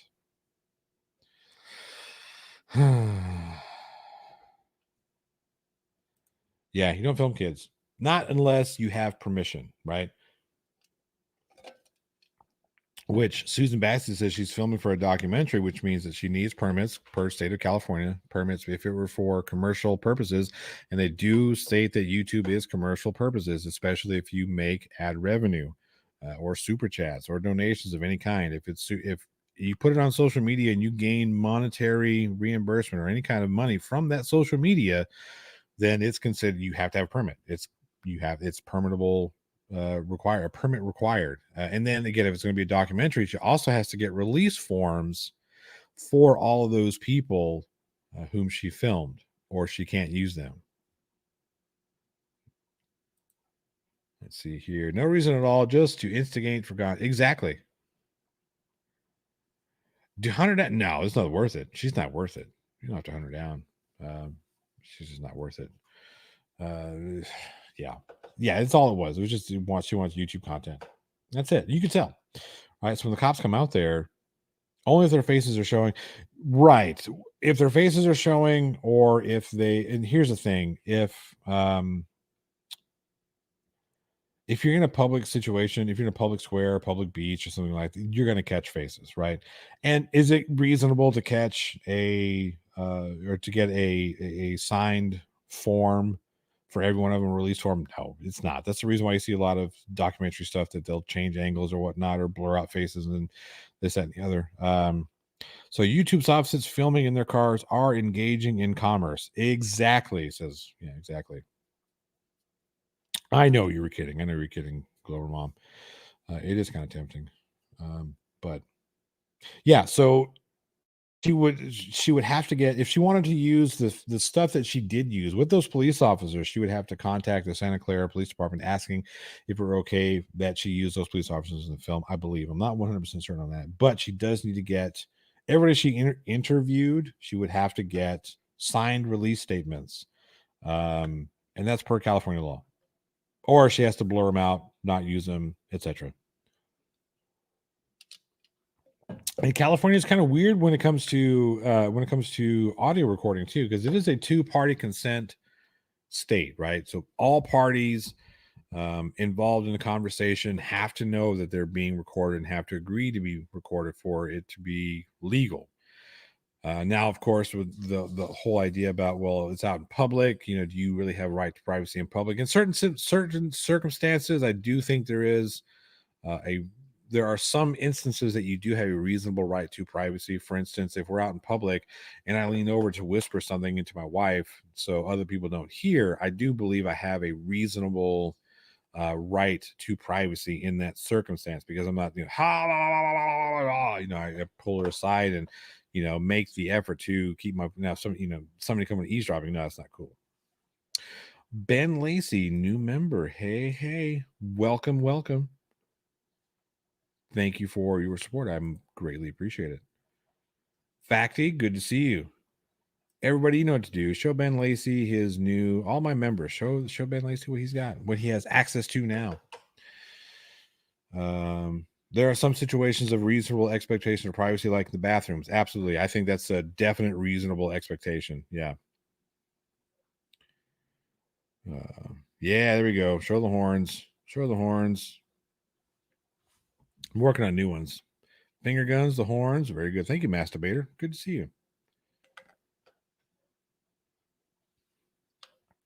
And the face palm. Yeah, that face palm was fun. It's Godzilla. Gotta love Godzilla. Adam L., good morning to you as well. It's evening for me, but time zones and the globe. What are you gonna do? So yeah, back to Susan Bassey. That lady is she's just, oh, thank you, Ben. I appreciate that. Many thanks. Absolutely appreciate that. See, Charlie, how did you know? The shocker is an ecological hand sign. There's going to be a little bit of a play on it, though. I'm not going to tell you what it is, but yeah, the shocker is definitely the next one. Yeah, so as soon as she says, hey, I'm here filming a documentary, like, well, now they have a reasonable request. When she says, please don't film us, you now have to, you have to abide by that. Because they have the right to say, no, I do not wish I don't wish for you to use my likeliness to make money. Let's see here. Rob World. Are you still want to do this debate? Loki's gender reveal is pandering. If you want to set that debate up, yes. Oh, we got new kids. We got new fur babies. That's awesome. New fur babies are awesome. I can't do cats. Not that I don't like cats. Is I'm really allergic to cats. My mother-in-law has like 50,000 cats at her house. She's not a crazy cat lady, maybe a little bit, and it's not 50,000. It's like three. I think it's 3 cats. And my wife and kids, they go over there. Usually go over there every Friday night, and when they come back, I get like the itchy just from them going there and coming. They bring the cat essence with them, and I get like the itching and the sneezing and all that stuff. And I don't. I stay away from a lot of social media simply because I don't know. I have Facebook and Twitter and Instagram. I'm very rarely on Instagram. I'll put out a couple things on Twitter and Facebook just to put out the promote the shows and whatnot. But I generally don't do social media a lot. Yeah, it's a dander. And it's actually really interesting. I found out why this is years ago. I found out why more people are highly allergic to cats than they are dogs. And it's because the cats groom themselves a little bit more than dogs do, and their saliva dries up on their skin, and then when they scratch, it releases that dried up saliva with their dander, and when we breathe it in, it re-wets the cat spit. So apparently that's why people are more allergic. Instagram is stupid because it should be an app for a weed delivery service. That makes sense. Actually, it does make sense.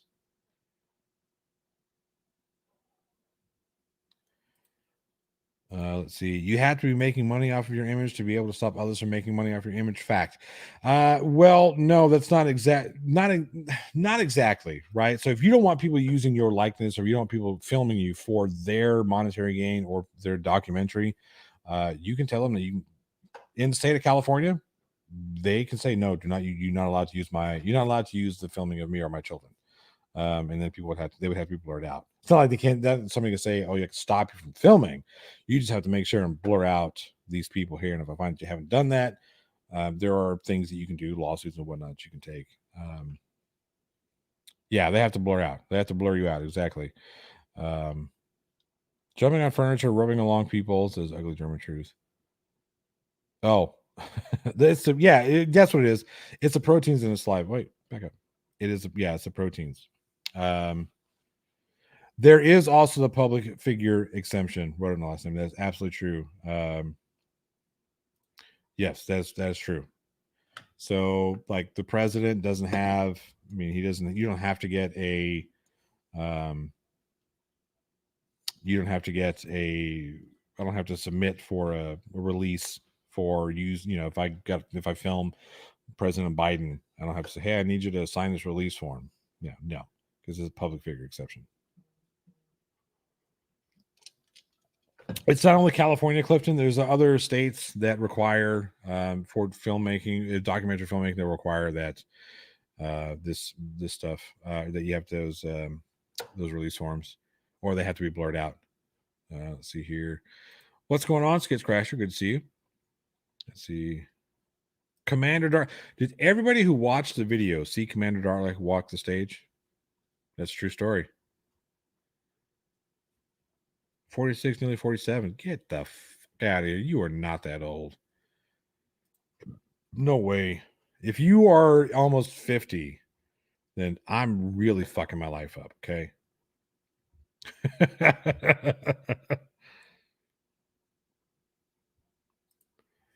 I just noticed the Oregon O behind you. Is that just for Johnny O, or did someone go to Oregon? That's just for Johnny O. My wife says, hey. Yeah, that one back there. She says, hey, that's our last name. So, set, fun stuff.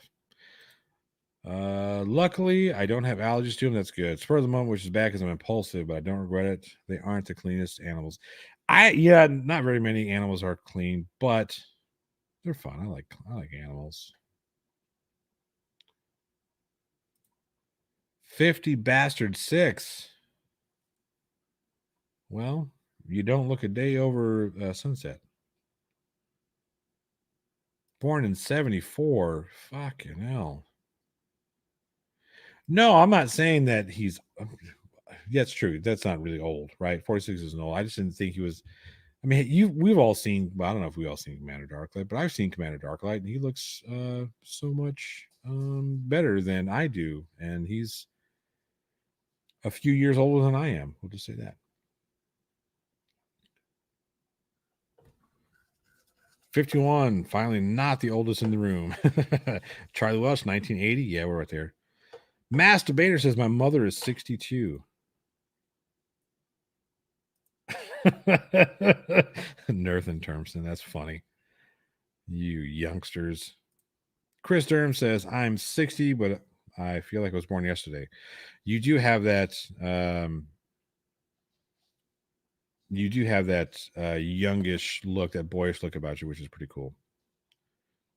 I've never had that. I've always looked older than I really was, which is kind of funny. Clifton Manley says, I was a professional photographer for 10 years. The niceties regarding image is complicated to say the least. Yeah. However, legal rights are fairly black and white for pros in Australia. Yeah. Yeah. Again, I don't pretend to know all of them. I know I'll get some things wrong. And if I do, feel free to correct me. Absolutely. I don't know the, international law any better than, yeah. Born in 1965. Get out of here. You guys.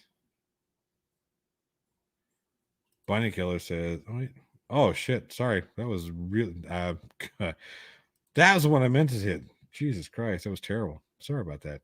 Geez, people, I'm 63 and still younger than y'all. Goddamn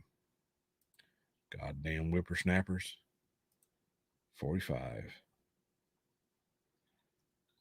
I'm not the youngest either, so I have to be 35. See? Yeah. I feel like the 30s is where it's at. I feel like the 30s, like when I was in my 30s, I was like, that's like the tip top of now that I'm in my 40s, feels like it's going downhill fast.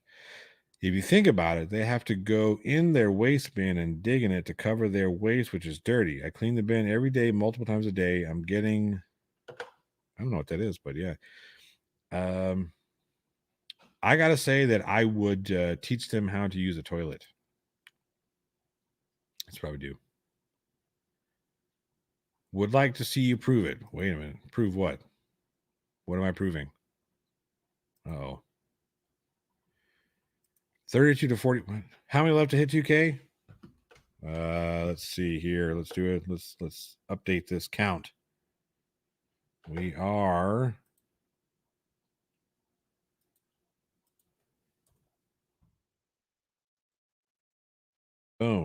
not 1917. There we go. 1919. There we are. So we're getting there. We are creeping up on it. But you know what? We're going to get there because you guys are awesome. 81. We're 81 to 2K. Yeah. 81. Earned every year, so I don't hide my age. That's a way to think it. That's the way to go.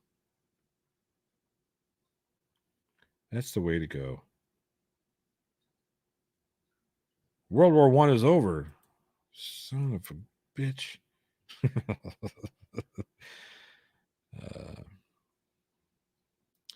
Been playing a lot of Assassin's Creed. That's cool. What happened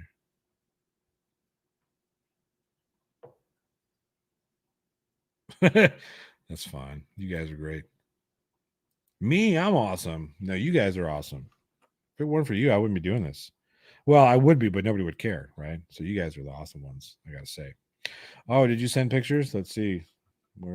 No pictures yet. I'm curious. I want to see the new animal. I'll probably start sneezing from the picture, but whatever. It's all good. It's all good. All right. Boom. Yeah, let's set that up there, Rob World. Let's do that. Did I look up what? Did I look up the number? Yeah, I did look up the number. I looked up the number for 1919. I had to.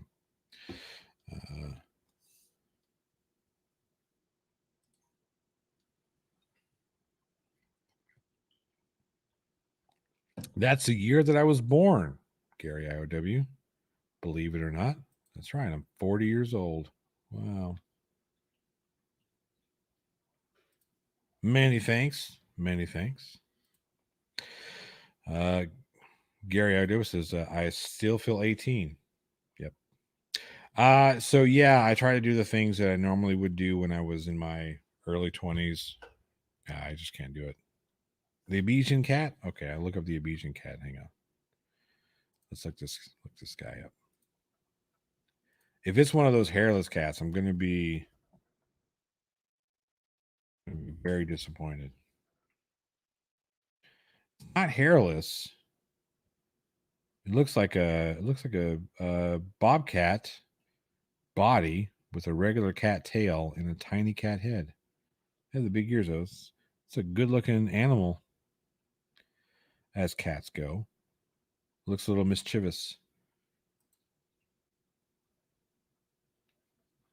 Next landmark to hit, Wall Street crash. That's true. Yeah. That's funny. Stop closing this. But yeah, anyway, let's see here. Mr. Biggles. Who's Mr. Biggles?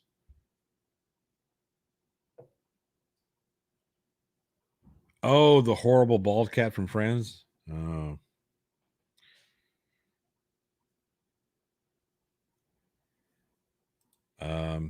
Yeah.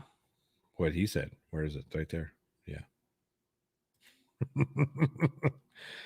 Let's see here. All right, so I tell you what, while we're killing, I usually go for 3 hours, but I take some breaks in this. It's 45-minute segments, and I normally have somebody here with me, kind of shooting shit to kind of keep this going, but I don't. So you guys ask some questions. Ask me anything you want, any question you want.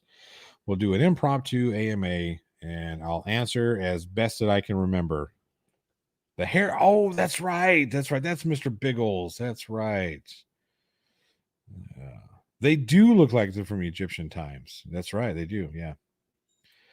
My mom's mother, you can say my grandmother, lived to be 95. She would have lived a few years longer, but she broke her hip and wasn't the same after. So my great grandfather, I think on my grandmother's side, yes, on my grandmother's side, my great grandfather was, I mean, he passed away when he was 95, I believe, but like he wasn't, he was like gung-ho, right? He had 90s. He was, up and always working in his garden. He was a migrant farmer who picked fruit, and then he learned how to garden, plant, and whatnot. He had trees that could bear just about any type of fruit you could think of in California.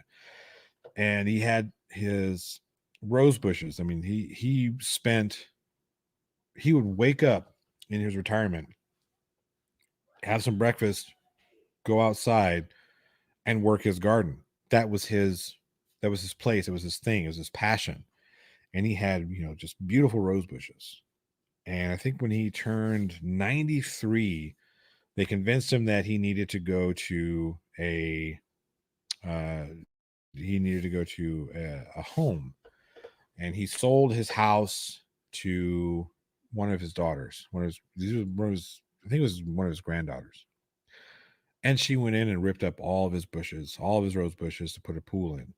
And he went to the house to go see his bushes, to visit his granddaughter, see his house, check on his bushes. And when he saw that they were all gone, he was just heartbroken. And, he passed at 95, but he was going to live a lot longer. And we don't tell that story to make her feel bad, but she should feel bad. All right. What questions? Where was the question here? Let's see here.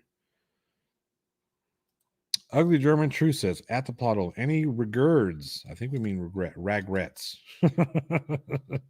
Regrets? No. No regrets. I know a lot of people will look at that statement and think it's interesting or different or weird or whatever, but no, I don't have any regrets because I am who I am today because of the choices that I made in the past. Now, is that would make the same choices today? No, of course not. I mean, there are a lot of things that I did in the past I wouldn't do today. You know, you learn from your mistakes. You don't let your mistakes define you. You define your mistakes. And am I proud of everything that I've done? No, I've done some fucked up shit. Sure. I don't live my life as if that's it, right? I've made mistakes, and it's how I've learned from those mistakes or made amends to those mistakes that I think should define me. Let's see here. Oh, where'd it go? I saw one. I saw one from Global Mom. What's it like to have dinner with Team Skeptic? It's kind of funny because JL and I met up with Team twice. The first time we got him like a little kitty milk as a joke, but we forgot that he was lactose intolerant. Um, I mean, he's chill. He comes out and conversation is good. Food is usually good wherever we go. Have a good time, shoot the shit, talk about YouTube this or talk about kids that or whatever. No, I take that back. Actually, we've had dinner with him 3 times. He's come over to my house and met the family. Um, he's a down to earth kind of guy. He's not this big personality that you see on YouTube. He has a big personality on YouTube, but outside of that, he's just a regular guy. Let's see here. What movie have your kids not yet seen and you look forward to introducing to them? That's a good one. Probably some of the more horror-based films. Probably things like The Thing or Alien. Let's see what else. What else? They Live, stuff like that. I think those would be fun to introduce my kids to. My son is starting to kind of get into that. He's doing like I used to do, except he's getting on the internet looking up these trailers and looking up these scenes from different horror films. Whereas I would go to, like the mom and pop, video store and walk down the horror. I wasn't supposed to go down the horror aisle. Like mom said, don't go down the aisle. But I would go down this aisle and then like at my peripherals, I would look at all the covers. And then when she wasn't looking, I would stop and turn them over so I could see the backs. That's what I would do. So my son is in that, but he's doing like the video style of it, which is kind of fun. So yeah, introducing them to the horror film stuff, Night of the Living Dead, all that kind of those classics. Yeah, that's probably what I would say on that one. How long have you had the beard? I've had this beard in one way, shape, or form since I graduated high school, so over 20 years. Let's see here. What else we got? Where do we go? Where do we go? Angel Gamer says, how did you meet your wife? I met my wife when I worked at a pool hall. She was a frequent guest. So I met her at the bar. She would shoot pool and I used to shoot pool. I was not great, but I could play a little bit. But that's how we met. Yeah, that's how we met. Wait, what happened? F cancer. Yes, F cancer, but what happened? What did I miss?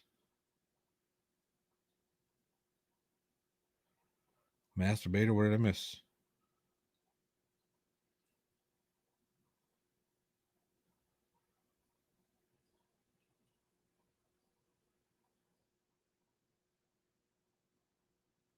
All right, let's see here. Let's go back to this. Let me know what I missed. Let's see here. I got that one. That was alluding to internet meme with a note. Oh.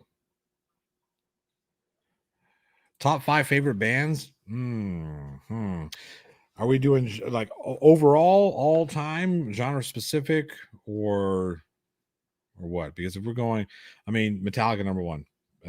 It's just by far, hands down, #1 favorite band of all time is going to be Metallica. That's tough. So 2 through 5 gets kind of tough. Now, if we're sticking with just rock and metal bands, Opeth is going to be up there. Meshuggah is going to be up there. Seven Dust will be on that list, and then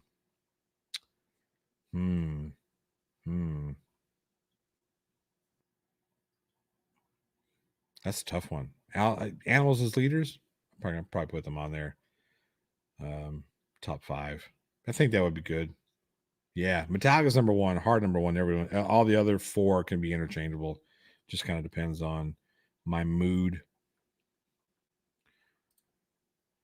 What you up to at the plot? Well, I'm here having a good time. I hope that move is going well for you, JL. You know, I hope you're doing really well. I hope you got kind of getting settled at least a little bit. I know you said you're back on the road again. So yeah. Is the gap as big as it looks?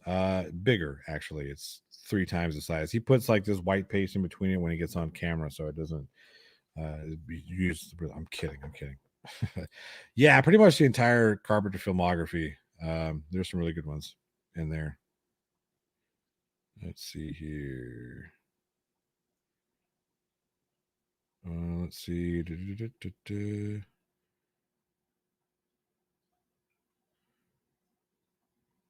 Let's see. What's up, Harry Seven? Good to see you. Yeah, Poltergeist. I think we'll do Poltergeist, maybe Ghostbusters first. Get a comedy horror thing going. This is a good one. Where do I want to go creatively with the plot thickens? I think what I would like to do is start incorporating other communities as well, kind of branching out, going into more soft set stuff, looking at Radical and Sir Sick, along with Schrodinger's Cat. I've done a little bit on that side, just a very little bit. And then start, branching out a little bit, start covering more and more different types of news. I'm trying to get more solid format. I'm still kind of playing around with it a little bit, where I'll bring in, popular YouTubers, of course, because people like to get some information on them. Not everybody has time to look at everybody's YouTube stuff, so that kind of thing. And then picking like one flat earther to kind of look and see what they're doing, or one sovereign citizen to see what they're doing, and this, that, and the other. And then maybe some more national news on there as well, kind of give my perspective on it. And then continue with the opinion section, where I give some opinion on whatever, whatever goes on with that. But I think creatively, that's where I'm looking to go. More of a structure, but still that having fun, jovial, kind of joking around type stuff, because I think it's fun. Yeah, stop shaving when I graduated high school. I played basketball. And I know what you're all thinking. I know what you're thinking. Basketball, come on. But no, yeah. Basketball. And I had to shave, had to keep clean shaven. Coach Bell would not have it any other way. So I said, I don't like shaving very much. So I stopped doing it. If Gillette made you the same offer they made to ZZ Top, would you shave it off? Yeah, because it'll grow back, and that's a lot of money.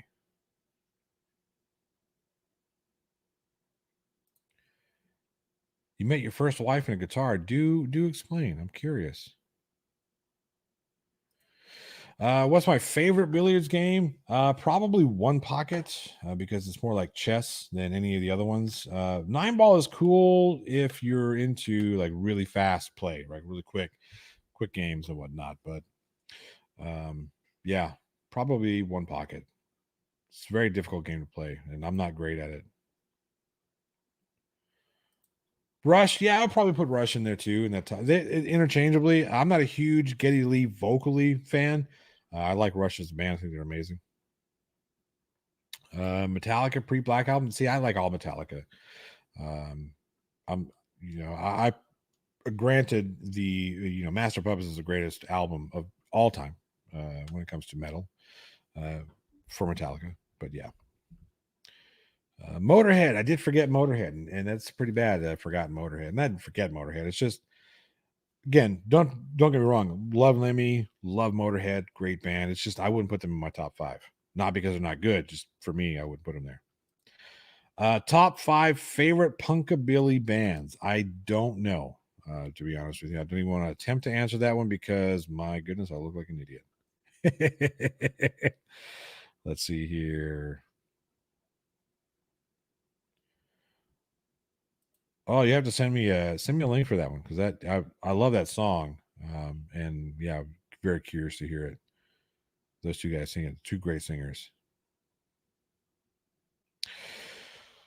Where would you rate Dave Grohl in list of best overall rock stars? He would be up there because not only is he a phenomenal musician, he's just a cool person. Yeah, he would be up there, definitely top 10 because of just his abilities. Yeah. And his personality and whatnot.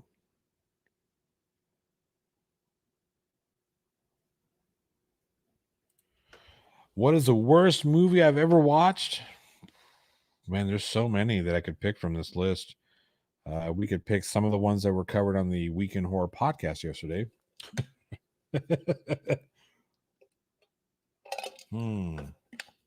Worst movie I've ever watched. Golly.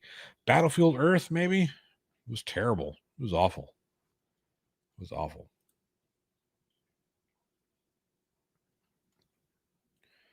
What else we have here?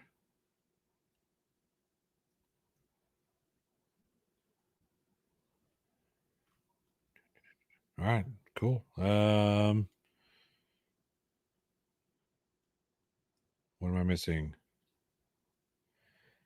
Snooker. Yeah, I'm not good at snooker. I guess I just didn't understand the rules. And I only tried to play once. And because I didn't like it, I'd never really looked at it again.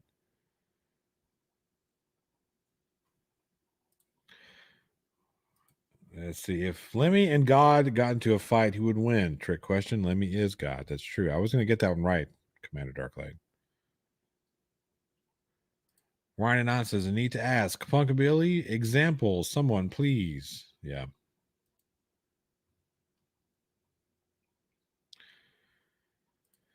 I could say I was working a guitar body looking through the hole when she appeared in my view, but I'd be lying. It's just the smoke was good. Fair enough. Fair enough. Yeah, those are all good. Batman and Robin, Alien Resurrection. Yeah, would say. Walked Out of Armageddon. I can tell. Yeah. What's the best Friday the 13th movie and why is it part 3? I would disagree. I would say the best Friday the 13th, and Jay and I talked about this. It's kind of funny. We talked about this the other day. The best Friday the 13th was the first Friday the 13th. And because it had the best story, it had the best twist. It was what set up. I mean, it's a slasher film for sure. I can't even say it's a proto slasher, but I think it set the bar for what a good slasher film should be. Simply because the story was really well done, and it had Kevin Bacon in it. So there you go. Kevin Bacon makes everything that much better. Skits Crasher says, who is the other guy in your avatar? That is the other part of the plot hole. His name is Jeremy. He's been a little off and on recently because of work and life stuff and COVID and all that stuff. This has been really weird, but he's usually the guy with me every Friday night on the Plot Hole podcast. Wow. But that's Jeremy. That's who Jeremy is. Yeah. Let's see. Ooh, it's not. No, it's not. It's kill Ma. That's actually what he's saying is kill Ma. Right. So the idea of that, and that's one of the cool things I liked about. That's one of the things I wanted to bring up with JL. I forgot to, but the thing with that the reason why that was so cool is because the directors were telling you who the killer was the entire time, right?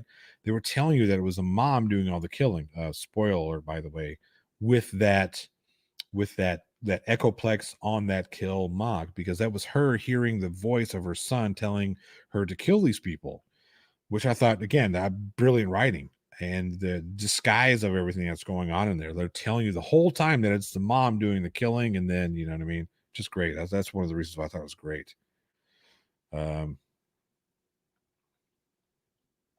So yeah, love that one. Best reviews of the plot for me, the worst would be a toss-up between Plan 9 from Outer Space and Attack of the Killer Tomatoes. Yeah, so if you go into Attack of the Killer Tomatoes or Return of the Killer Tomatoes with any kind of expectations other than it being stupid movies, yeah, you're gonna be like, fuck these things. God, these are terrible. Because they're not good. They really aren't. Do any conspiracy theories make you angry, upset, etc.? Yes, the ones where people talk about like the Newtown shootings, the whole false flag business, all that stuff, where they try and diminish the fact that these people lost their lives. I hate that. Well, these are paid actors. Look, fuck that. That shit pisses me off to no end. Don't do that. Don't diminish these people who had to bury their children. Well, they're not, they're all fake graves. I just want to fucking choke people. One of my best good buddies believes in all that shit. And I've got to tell him, I'm like, look, dude, we don't ever need to talk about that, because that'll piss me off to no end. Because yeah, don't do it. Don't do it.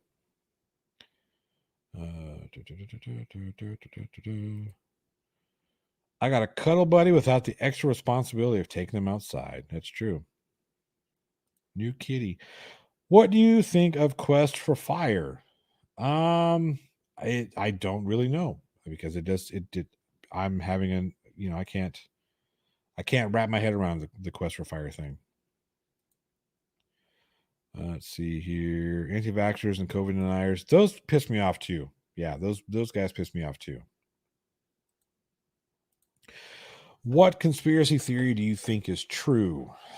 The one that I had the most, JFK one, right? That one, whereas they quote proved that everything could happen, to me it just doesn't seem.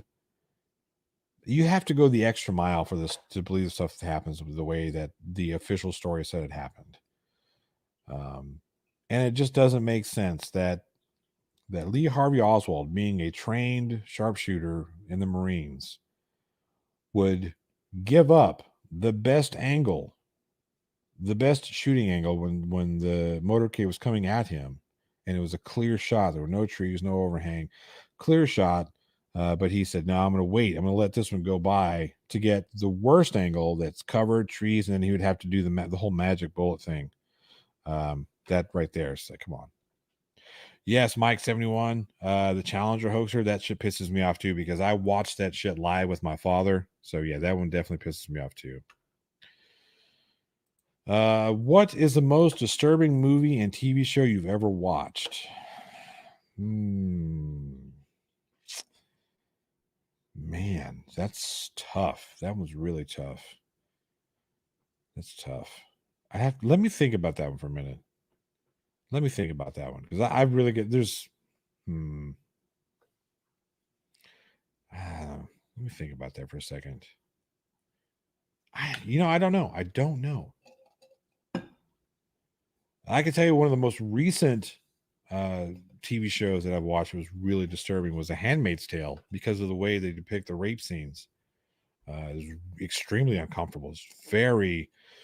I don't know if you guys have seen The Handmaid's Tale, read The Handmaid's Tale, but my wife started watching it, and I started watching it with her, and the show, the first season of that show is amazing. Elizabeth Moss is a credit to her craft. I think she is completely underrated. She should be getting bigger film roles. She's an amazing actress. But that one was extremely uncomfortable for the way, and very disturbing for the way they depicted the whole rape scenes. It's just like, man, the systematic raping of women, and the whole thing was like, my goodness, it really, because you're in the room when it's happening, and this whole ritualistic thing that they're doing, right? So for people who don't know, Handmaid's Tale is this dystopian style future where humans are no longer, humanity can't produce children regularly. Something happened where the fertility rates drastically dropped. So you have this group called Gilead that takes over the United States through force, through politics, and then through force at the end. And they have this weird system where they take all the people who were fertile, all who they called sinners or single mothers or whatever. If you had a baby and you weren't in a position of authority, you became a handmaid. And they, would beat these women, shock, and all this shit to get them into compliance, get them ready to, quote, go to a family for this ritualistic raping in order to produce a child. and the whole thing, like the first time you sit down and watch this happen, you're like, what the fuck am I watching? Why am I watching this? This is disturbing. So I'd have to say that has been one of the more disturbing shows that I've seen recently. As far as movies go, I don't know. I'd have to think about that one.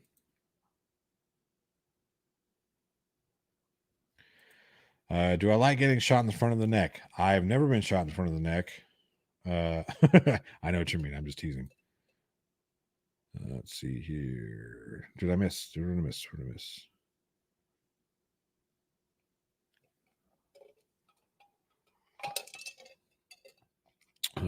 Let's see here. Worst franchise of all time. I would probably agree with you there. Twilight is terrible. Stephanie Meyer is not a good author. And I'm the kind of person I try to find something that's agreeable with everything that I look at. You know, try to find the good in everything. I could not find any good in this. It was just not. It was just terrible. It's bad.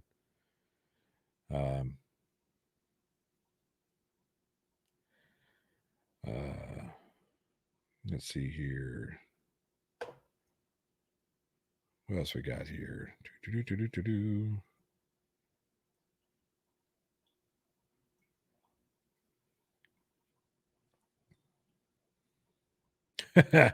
You're probably right there, Ugly German Truth. Yeah.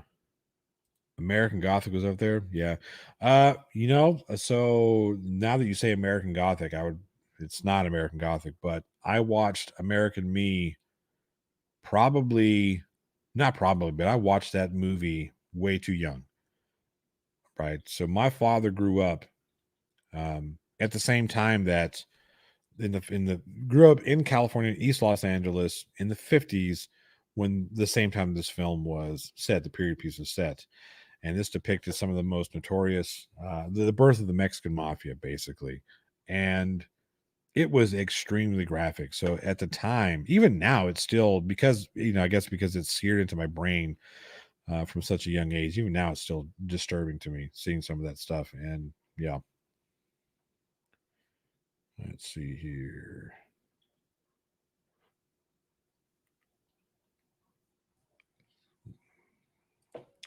Would you rather win a Grammy or have your song parodied by Weird Al? Jeez. I think the Weird Al parody is one of the highest honors you can get as a musician. So I'd have to say the Weird Al. We have to go Weird Al on that one.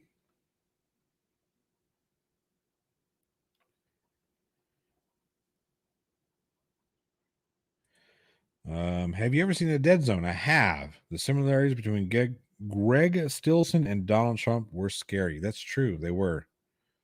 Yes.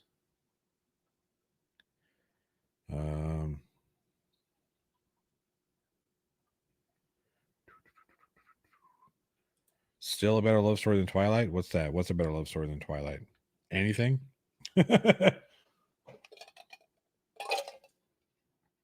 Yeah.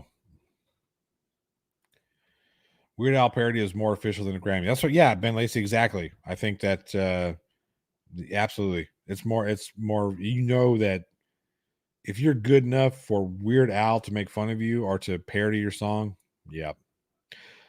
Anna George said is here.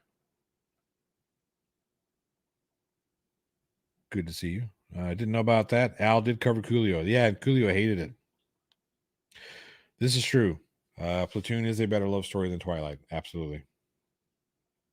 Absolutely. Twilight is just it's garbage. It's dribble. It's teenage dribble. It's garbage. It's bad. It's really bad. Hey, Saber Cat, you should be sleeping. You have a long drive tomorrow. Okay, you need to be sleeping. I probably need to keep it down so you can get some sleep.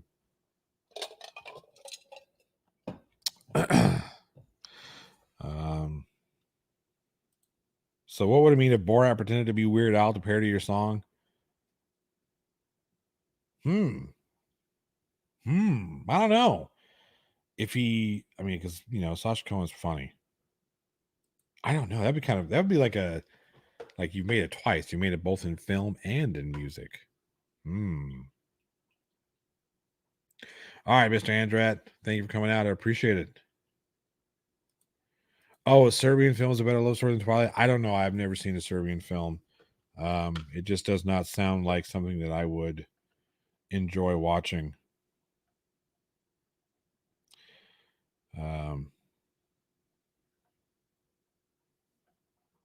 Yeah, just not something that.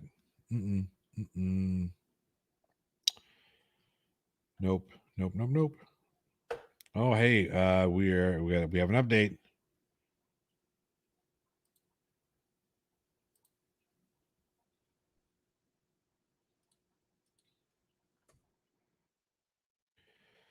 All right. Boom. Look at that. Making progress.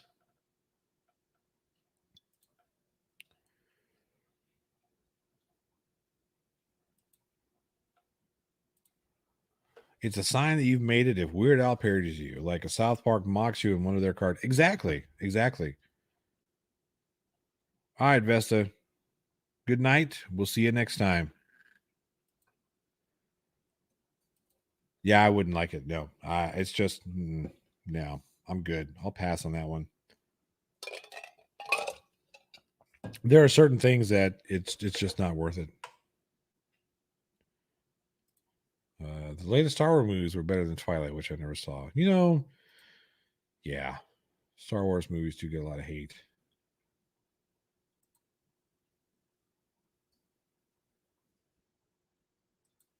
They get a lot of hate.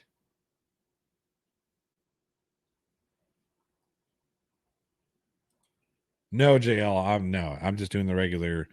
I'm doing the regular plot hole podcast, just streaming it along with this here.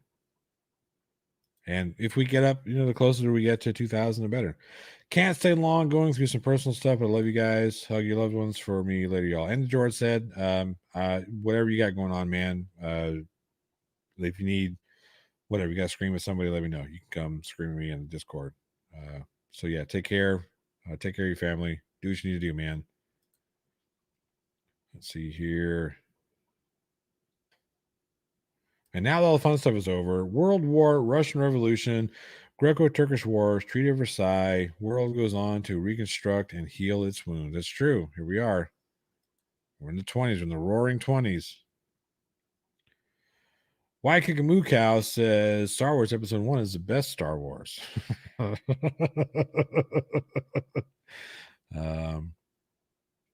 Wow, you didn't like Harry Potter? That's interesting. I mean, I guess it's not for everybody. I thought that J.K. Rowling was brilliant in the fact that she got kids to put down video games to read 800-page novels. I thought that was amazing. So I give her respect for that. Mr. 42, The Meaning of Life. Good to see you. Let's see. Charlie Pizza.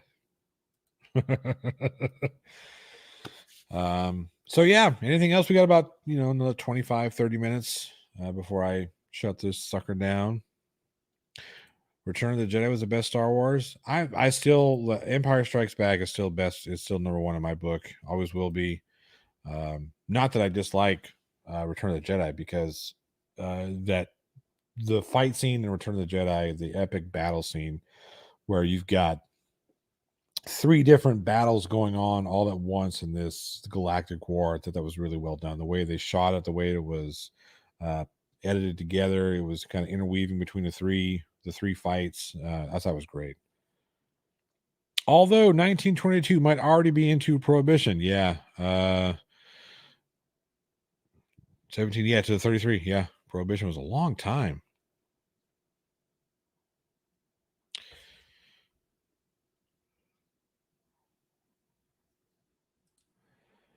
What is the best in life? To crush your enemies and see them cast at your feet, to hear the limitations of their women. I don't know.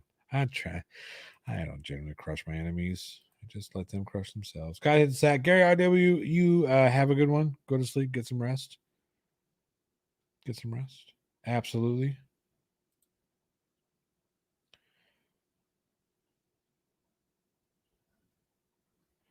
Mando saved Star Wars.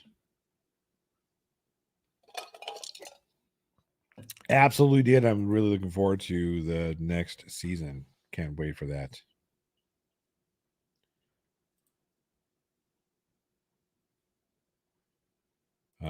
Commander Darklight, send that in Discord. For some reason, it won't let me peel it from here. It's the Streamlabs or StreamYards thingamajigger here. It won't let me peel. But yeah, send it to me in Discord and I'll look at it. Best Wars is definitely Return of the Jedi, then A New Hope. Really? I mean, to each their own. I mean, I can see the argument. Absolutely can see the argument. So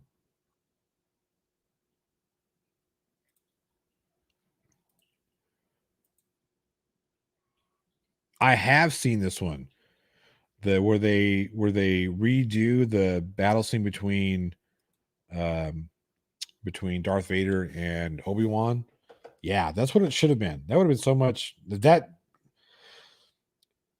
somebody needs to grab George Lucas and sit him down and have him watch that and say, George, if you're going to redo things about your films that were fine, they were perfect just the way they were, if you're going to put things in there, put things like this. This would have made his revisions cooler, not the weird little shot. Oh, stupid. Han Solo shot first. Okay. No arguments. But yeah. Rob Parks hurts when I pinch myself, so no. Oh. See, I agree with you. I think the best is Empire Strikes Back.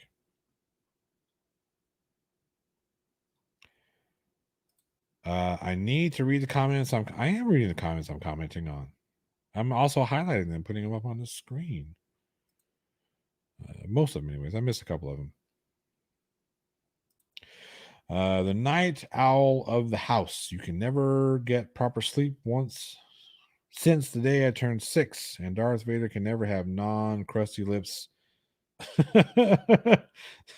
You silly. You are silly.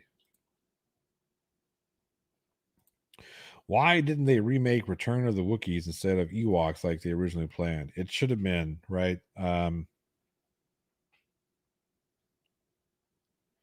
Look, Jessica Kitten G. You know what? That's fine. That's fine. You can say that. You can say that. It's fine. It's okay. Now we're gonna put that away. There was never a Darth Jar Jar script nor idea. Fact. To deal with it, fan theory is not writing fact.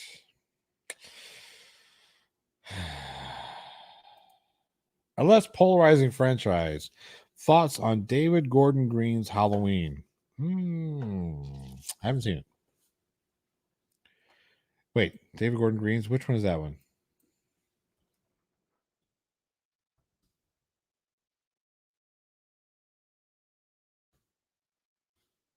This one, right? The one with Danny McBride helped out with, right?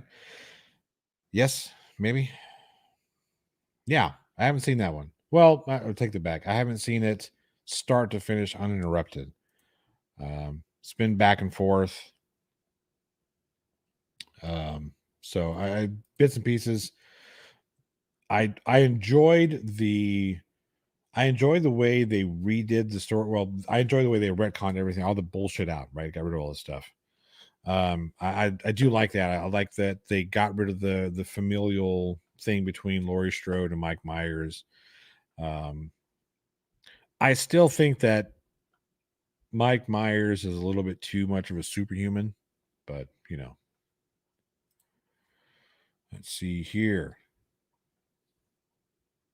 The plot hole sent you that Hunger Strike in Discord. Awesome. I'm looking forward to that one. I enjoyed Rogue One because it felt realistic, no miracle, people saving, instead key people died. Yeah, so the beauty part about, well, that's the beauty part about Rogue One, but I do think that Rogue One was the best film since the original three. And they're supposed to be, I think, a 3 or 4 film deal that each one of those characters signed.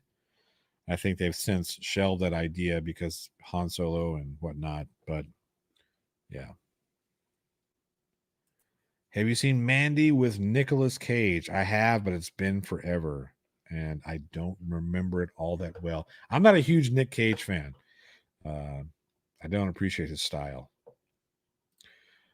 What kind of computer are you running? So for the streaming setup here, I've got this MSI laptop. It's old-ish. I mean, it's about 6 years old. It's time for an upgrade, but things you can't afford.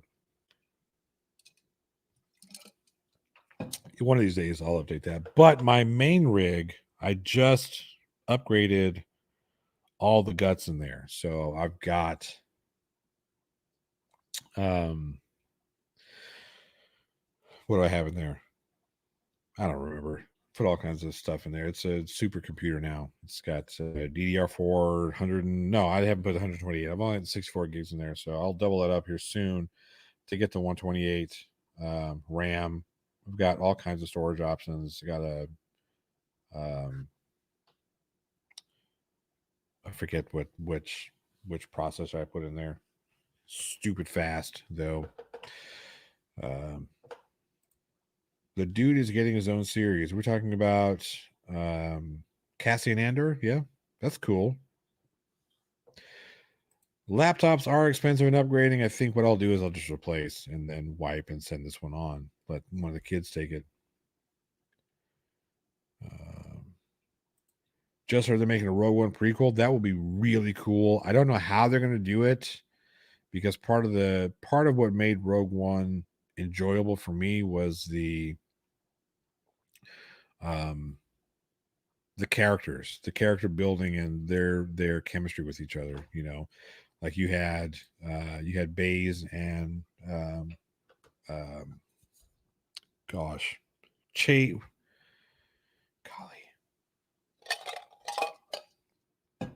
the blind monk and the Hulk, right? So you had I thought those guys were awesome. And then of course you've got Alan Tudyk as the I can't believe I've forgotten all these characters' names. It must be late for me. What? I don't know what that is. What am I doing? Sharut. That's his name. Sharut. But yeah, those two characters that were great. And then you had, I forget what the Alan Tudyk's character, the droid.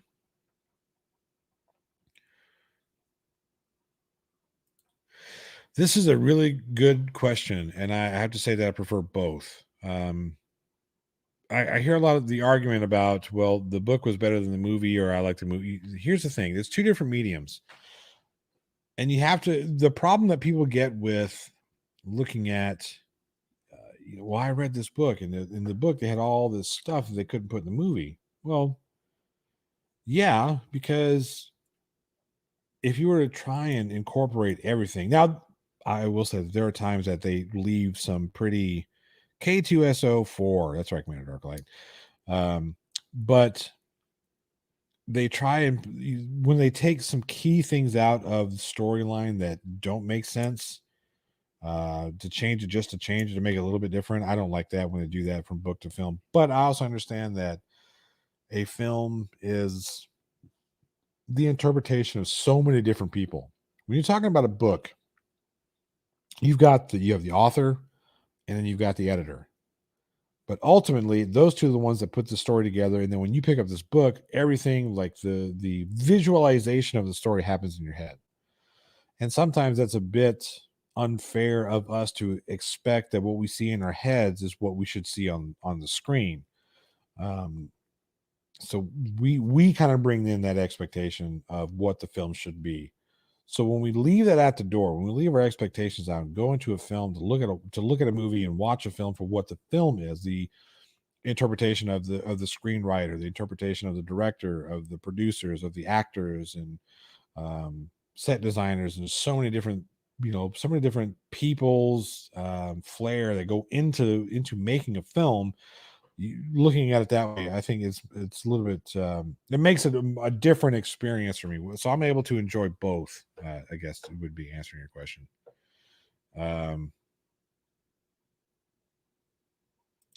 Right, so a good story is a good story no matter how it's told, book or movie. Now there are some books that are extremely difficult to go from the book to the screen, Dune being one of them. It's very difficult to do. PhD Tony in the house, good to see you, sir. Good to see you.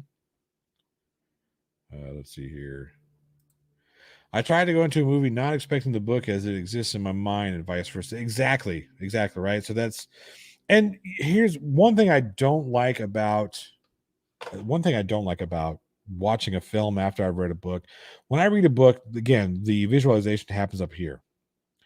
But if I go read a book, if I go watch a movie, then all of a sudden, for me, I'm not saying this is for everybody, but for me, my visualization of what the character looks like changes because I've seen the character.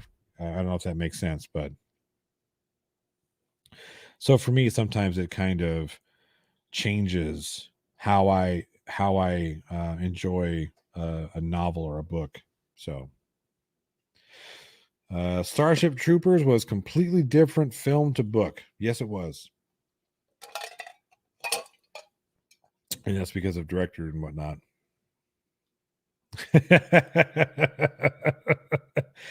PhD Tony joined because you started talking literature and he loves all literature, especially fantasy fiction. True story. I still can't wait for the PhD Tony Hates Literature channel. I'm so looking forward to that. Let's see here. What am I looking for? This is what I'm looking for. All right.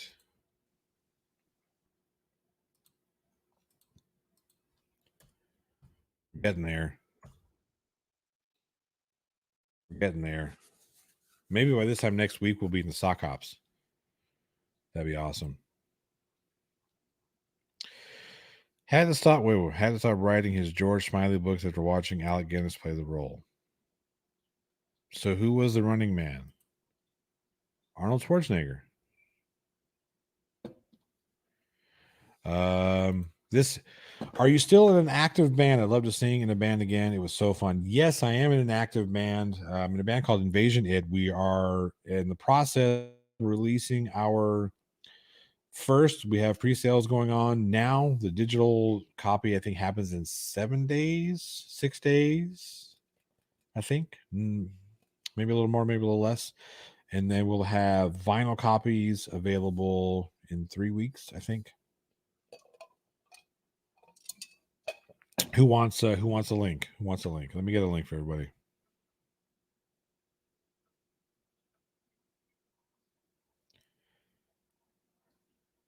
Let's see here.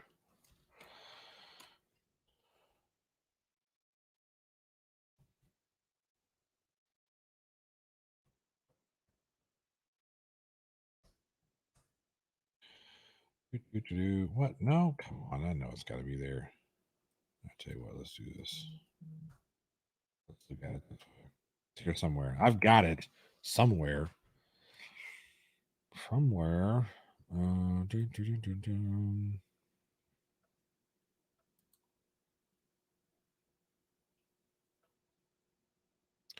That's what I need.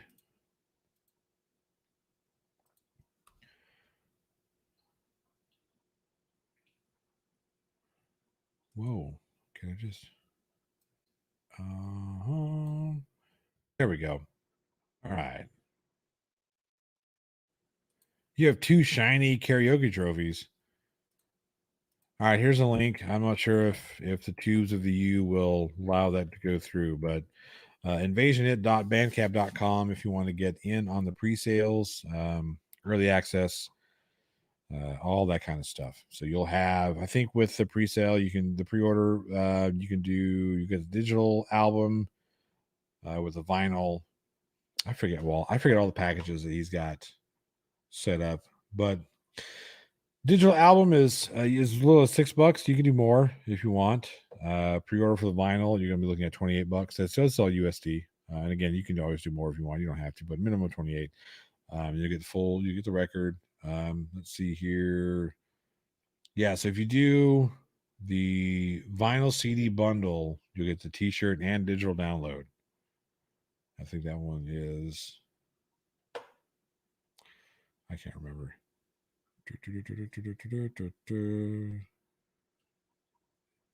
Digital album release is the 18th of June, so in 7 days. And then July 15th, I think that's when we're going to be getting that's when the shirts and vinyl are ready. So it's they'll ship. It's going to be a 12-inch, so big old one. But yeah, Waterworld is great.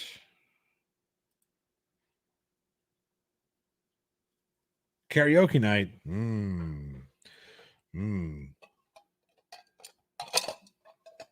We used to do guitar yoke at this place at a buddy of mine. He would host open mic night, but it was all acoustic stuff. It was a lot of fun. All-time guilty pleasure is Starship Troopers. I didn't like it so much. I didn't like it so much. That just wasn't for me. Lawnmower Man. Okay, so I take it back. Earlier I said this is one of the ones that were the best. Worst. All right, Mr. 42. Cheers, man. Let's see here.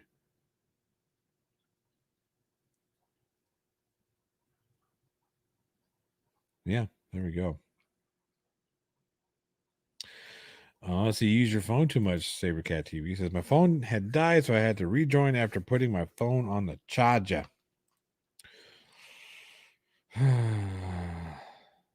Yes, it is. That stunt show. It's one of the more popular stunt shows, too. Waterworld stunt show is still running at Universal Theme Park. Absolutely correct. And been running for a long time. That one in Backdraft, believe it or not, of all shows or all whatever, Backdraft. Yeah. Let's see here. What do we have?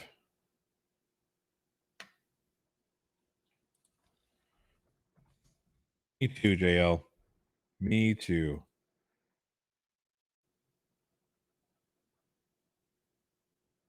What? Thank you, Mr. 42. That is amazing. I'm definitely gonna look into that one. Oh, Welch's vape juice. Awesome. I got that. I got your links. Thank you. Appreciate that. No, she doesn't sleep in a car very well. I feel bad for her because she's got the same types of afflictions that I do. When I was her age, I couldn't sleep in a car. I just couldn't do it. And now she has issues. Well, she doesn't have issues with insomnia. She just likes to stay up late.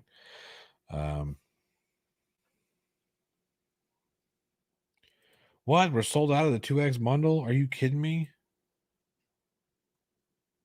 How did that happen? I'll see what I can do about that. We'll see what we can do. If we can get some more shirts, we need to get some more shirts. Think that's what we got to do. We're starting to get some really good reviews on the record. So yeah, lots of long reviews. Some positive things coming. I like that. So we'll see what happens. I'll see about the shirt business because we need to get. We're already sold out of the 2X bundles. That's not good because I need 2X because I'm a fat guy.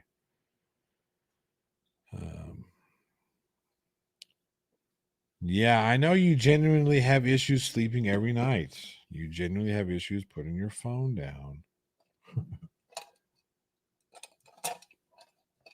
Anyway, let's see here. I'll buy the vinyl and it will get a space among my Pink Floyd collection. That's pretty cool. I gotta say, people tell me things like that's pretty cool. Spin it once or twice. Give it a listen. Tell me what you think. Yeah. Let's see. Computers. I was reading something. Where did it go? Computers and things invented in your 50s and 60s, not your teens. Right. This channel is a Venn diagram of all my interests, and it's pretty much a circle. Well, thank you. I appreciate it. I mean, like I said, I continue to do. JL Warren, you're 76 away from 1,000. If you guys like commentary style videos that are very well thought out, very well researched, JL puts a lot of effort into everything he does. JL never half-asses anything. That's one of the things that I respect and admire about JL Warren. If you guys like that kind of stuff, get in there, check out his channel. Like the Daft Dawkins video that I put out, go check out JL Warren's. His is much more in-depth and a breakdown of the actual argumentation that Dafty uses. Mine's more of a tongue-in-cheek poke fun at the guy because he's a big baby. That's what I was thinking when you said that I should just take it as a sign that I need to lose weight. So, hey, let's do it. Let's do it.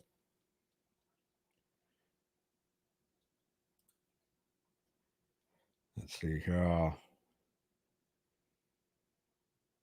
But yeah, Ben Lacey, go check out JL Warren. He's a lot of fun. He's a lot of fun. He's one of my best good buddies, and he's on the Four Beersmen of the Apocalypse, which is the weekly show that myself, JL Warren, Irish Demon, and PhD Tony do every Sunday. So yeah, it's a lot of fun. Oh, and JL is an awesome ghost hunter. He really is. What JL won't tell you is that all the things there's a reason why he packed up his room last for the move. It's because all those cases, everything in those cases, those cases were actually like you couldn't see it because he has it written in invisible ink, but like you guys remember the 13 Ghosts film where they had all the spells and whatnot so it hold the ghosts in place. Well, that's what those glass cases were behind his desk. They were the 13 Ghost glass cases of spells because each one of those shelves had little mini ghosts in there. And so he had to make sure and properly wrap those so they didn't accidentally come open and let the ghosts out. Yeah.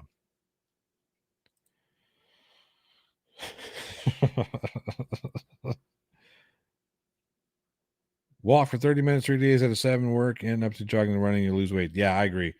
Yeah. My problem is my left leg doesn't work, so I can't really jog that much. Yeah,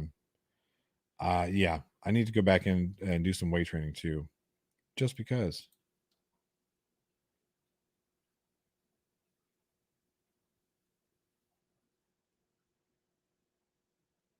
Oh, Jesus.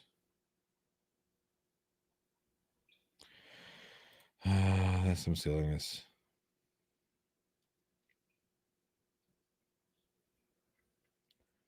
Let's see. I have 300 Night Noodler. Yeah, 300 kilometers. But yeah, I generally agree. I just need to be more active. Or wear a boot. I don't know what wearing a trunk of a car will do, but whatever.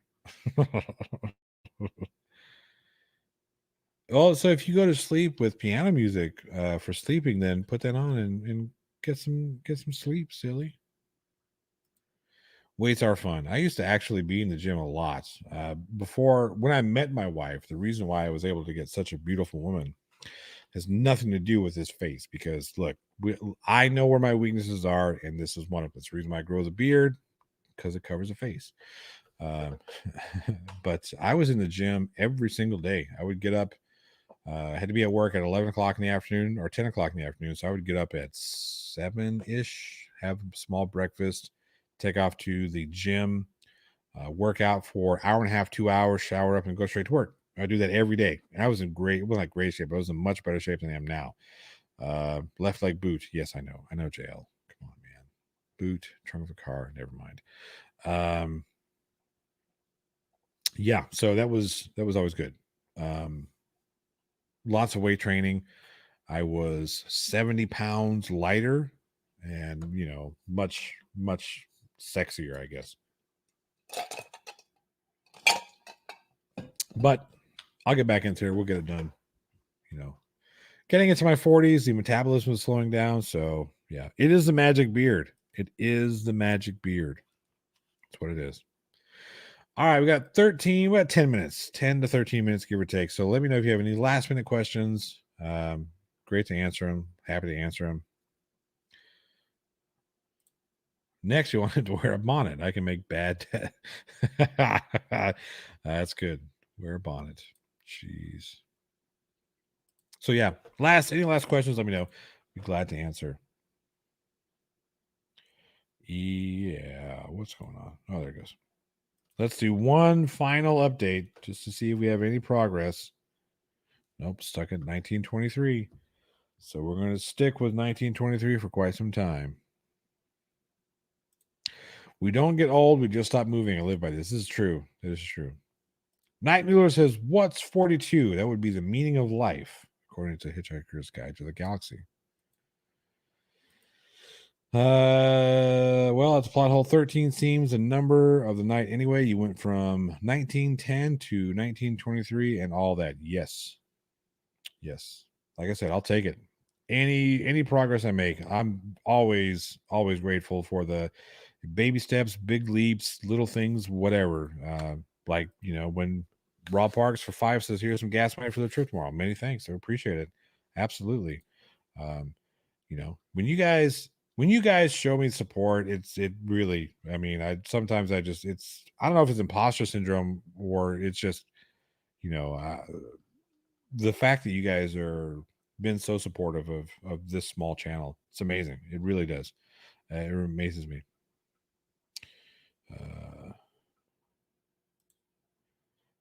See, at the plot hole, you never stop clapping. The interval between the claps just gets longer. Yeah, that's true. Need to make it not so long though. But no, yeah, like I said, everybody who's put money in the hat and whatnot, and the patrons, and I'll get patrons who have to stop their stuff and like they'll send me this. Oh, I'm so sorry. I'm like, nah, but shit. Look, you give me $1, you give me $20. I don't care. Thank you. I know how much that means to me. And for somebody to keep putting in the money and like I said, that means the world to me. It really is. It really is amazing. I absolutely appreciate it. Skit Scratch for 2 says, appreciate what you do. Keep it up. I will. Simply because you guys enjoy it and have a good time. Let's see here. I'm baby stepping. I'm doing the work. I'm not a slacker. Bill Murray. Commander Darklight says, oh yeah, I forgot you have super chats for 20 Aussie. Thank you, Commander Darklight. I really appreciate it. Like I said, everybody who puts, little drops in the buckets or big drops in the buckets, whatever, I don't care. $1, $10, $100, it doesn't matter. The simple fact that you guys are willing to support me means the world to me. So, but yeah, J.L. Warren, you're getting there. I like I said, once you get settled in and you're able to start focusing more on your channel, now that you're able to do that, I expect great things from you there. So like I said, you've got so much to say, a lot of yeah, it's amazing. Like I said, you're gonna go places, and I'll be there, along for the ride, riding your coattails. But yeah, all right, let's go ahead and we're gonna get on down the road, get on out of here. I know I said one last check, but because I'm obsessive, there we go. Let's see. Yes, I know, Newegg, that I wasn't selected. Of course I wasn't selected. Why would I be selected? I'm not salty at all, Newegg.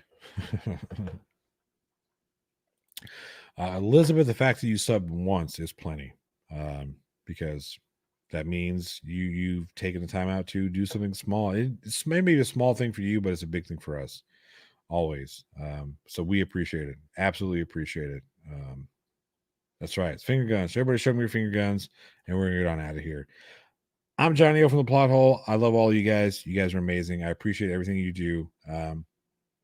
Get into the Discords. Let me know what you want to see. Let me know what you want to talk about. Let me know what kind of things you're into. I'll be more than happy to have a conversation with as many of you as possible. So yeah, get in there. Let me know what you want. So yeah, let's get on out of here. Let me know. Well, we're going to end this show first. Rock Metal Talk Radio. This is Johnny O's Plot Hole. I appreciate you coming out, and we'll see you next time. No outro music. Well, you know what? No, I got to do outro music because we can't not play it without. We just got to do it. So here is to my friend Sean Beasley.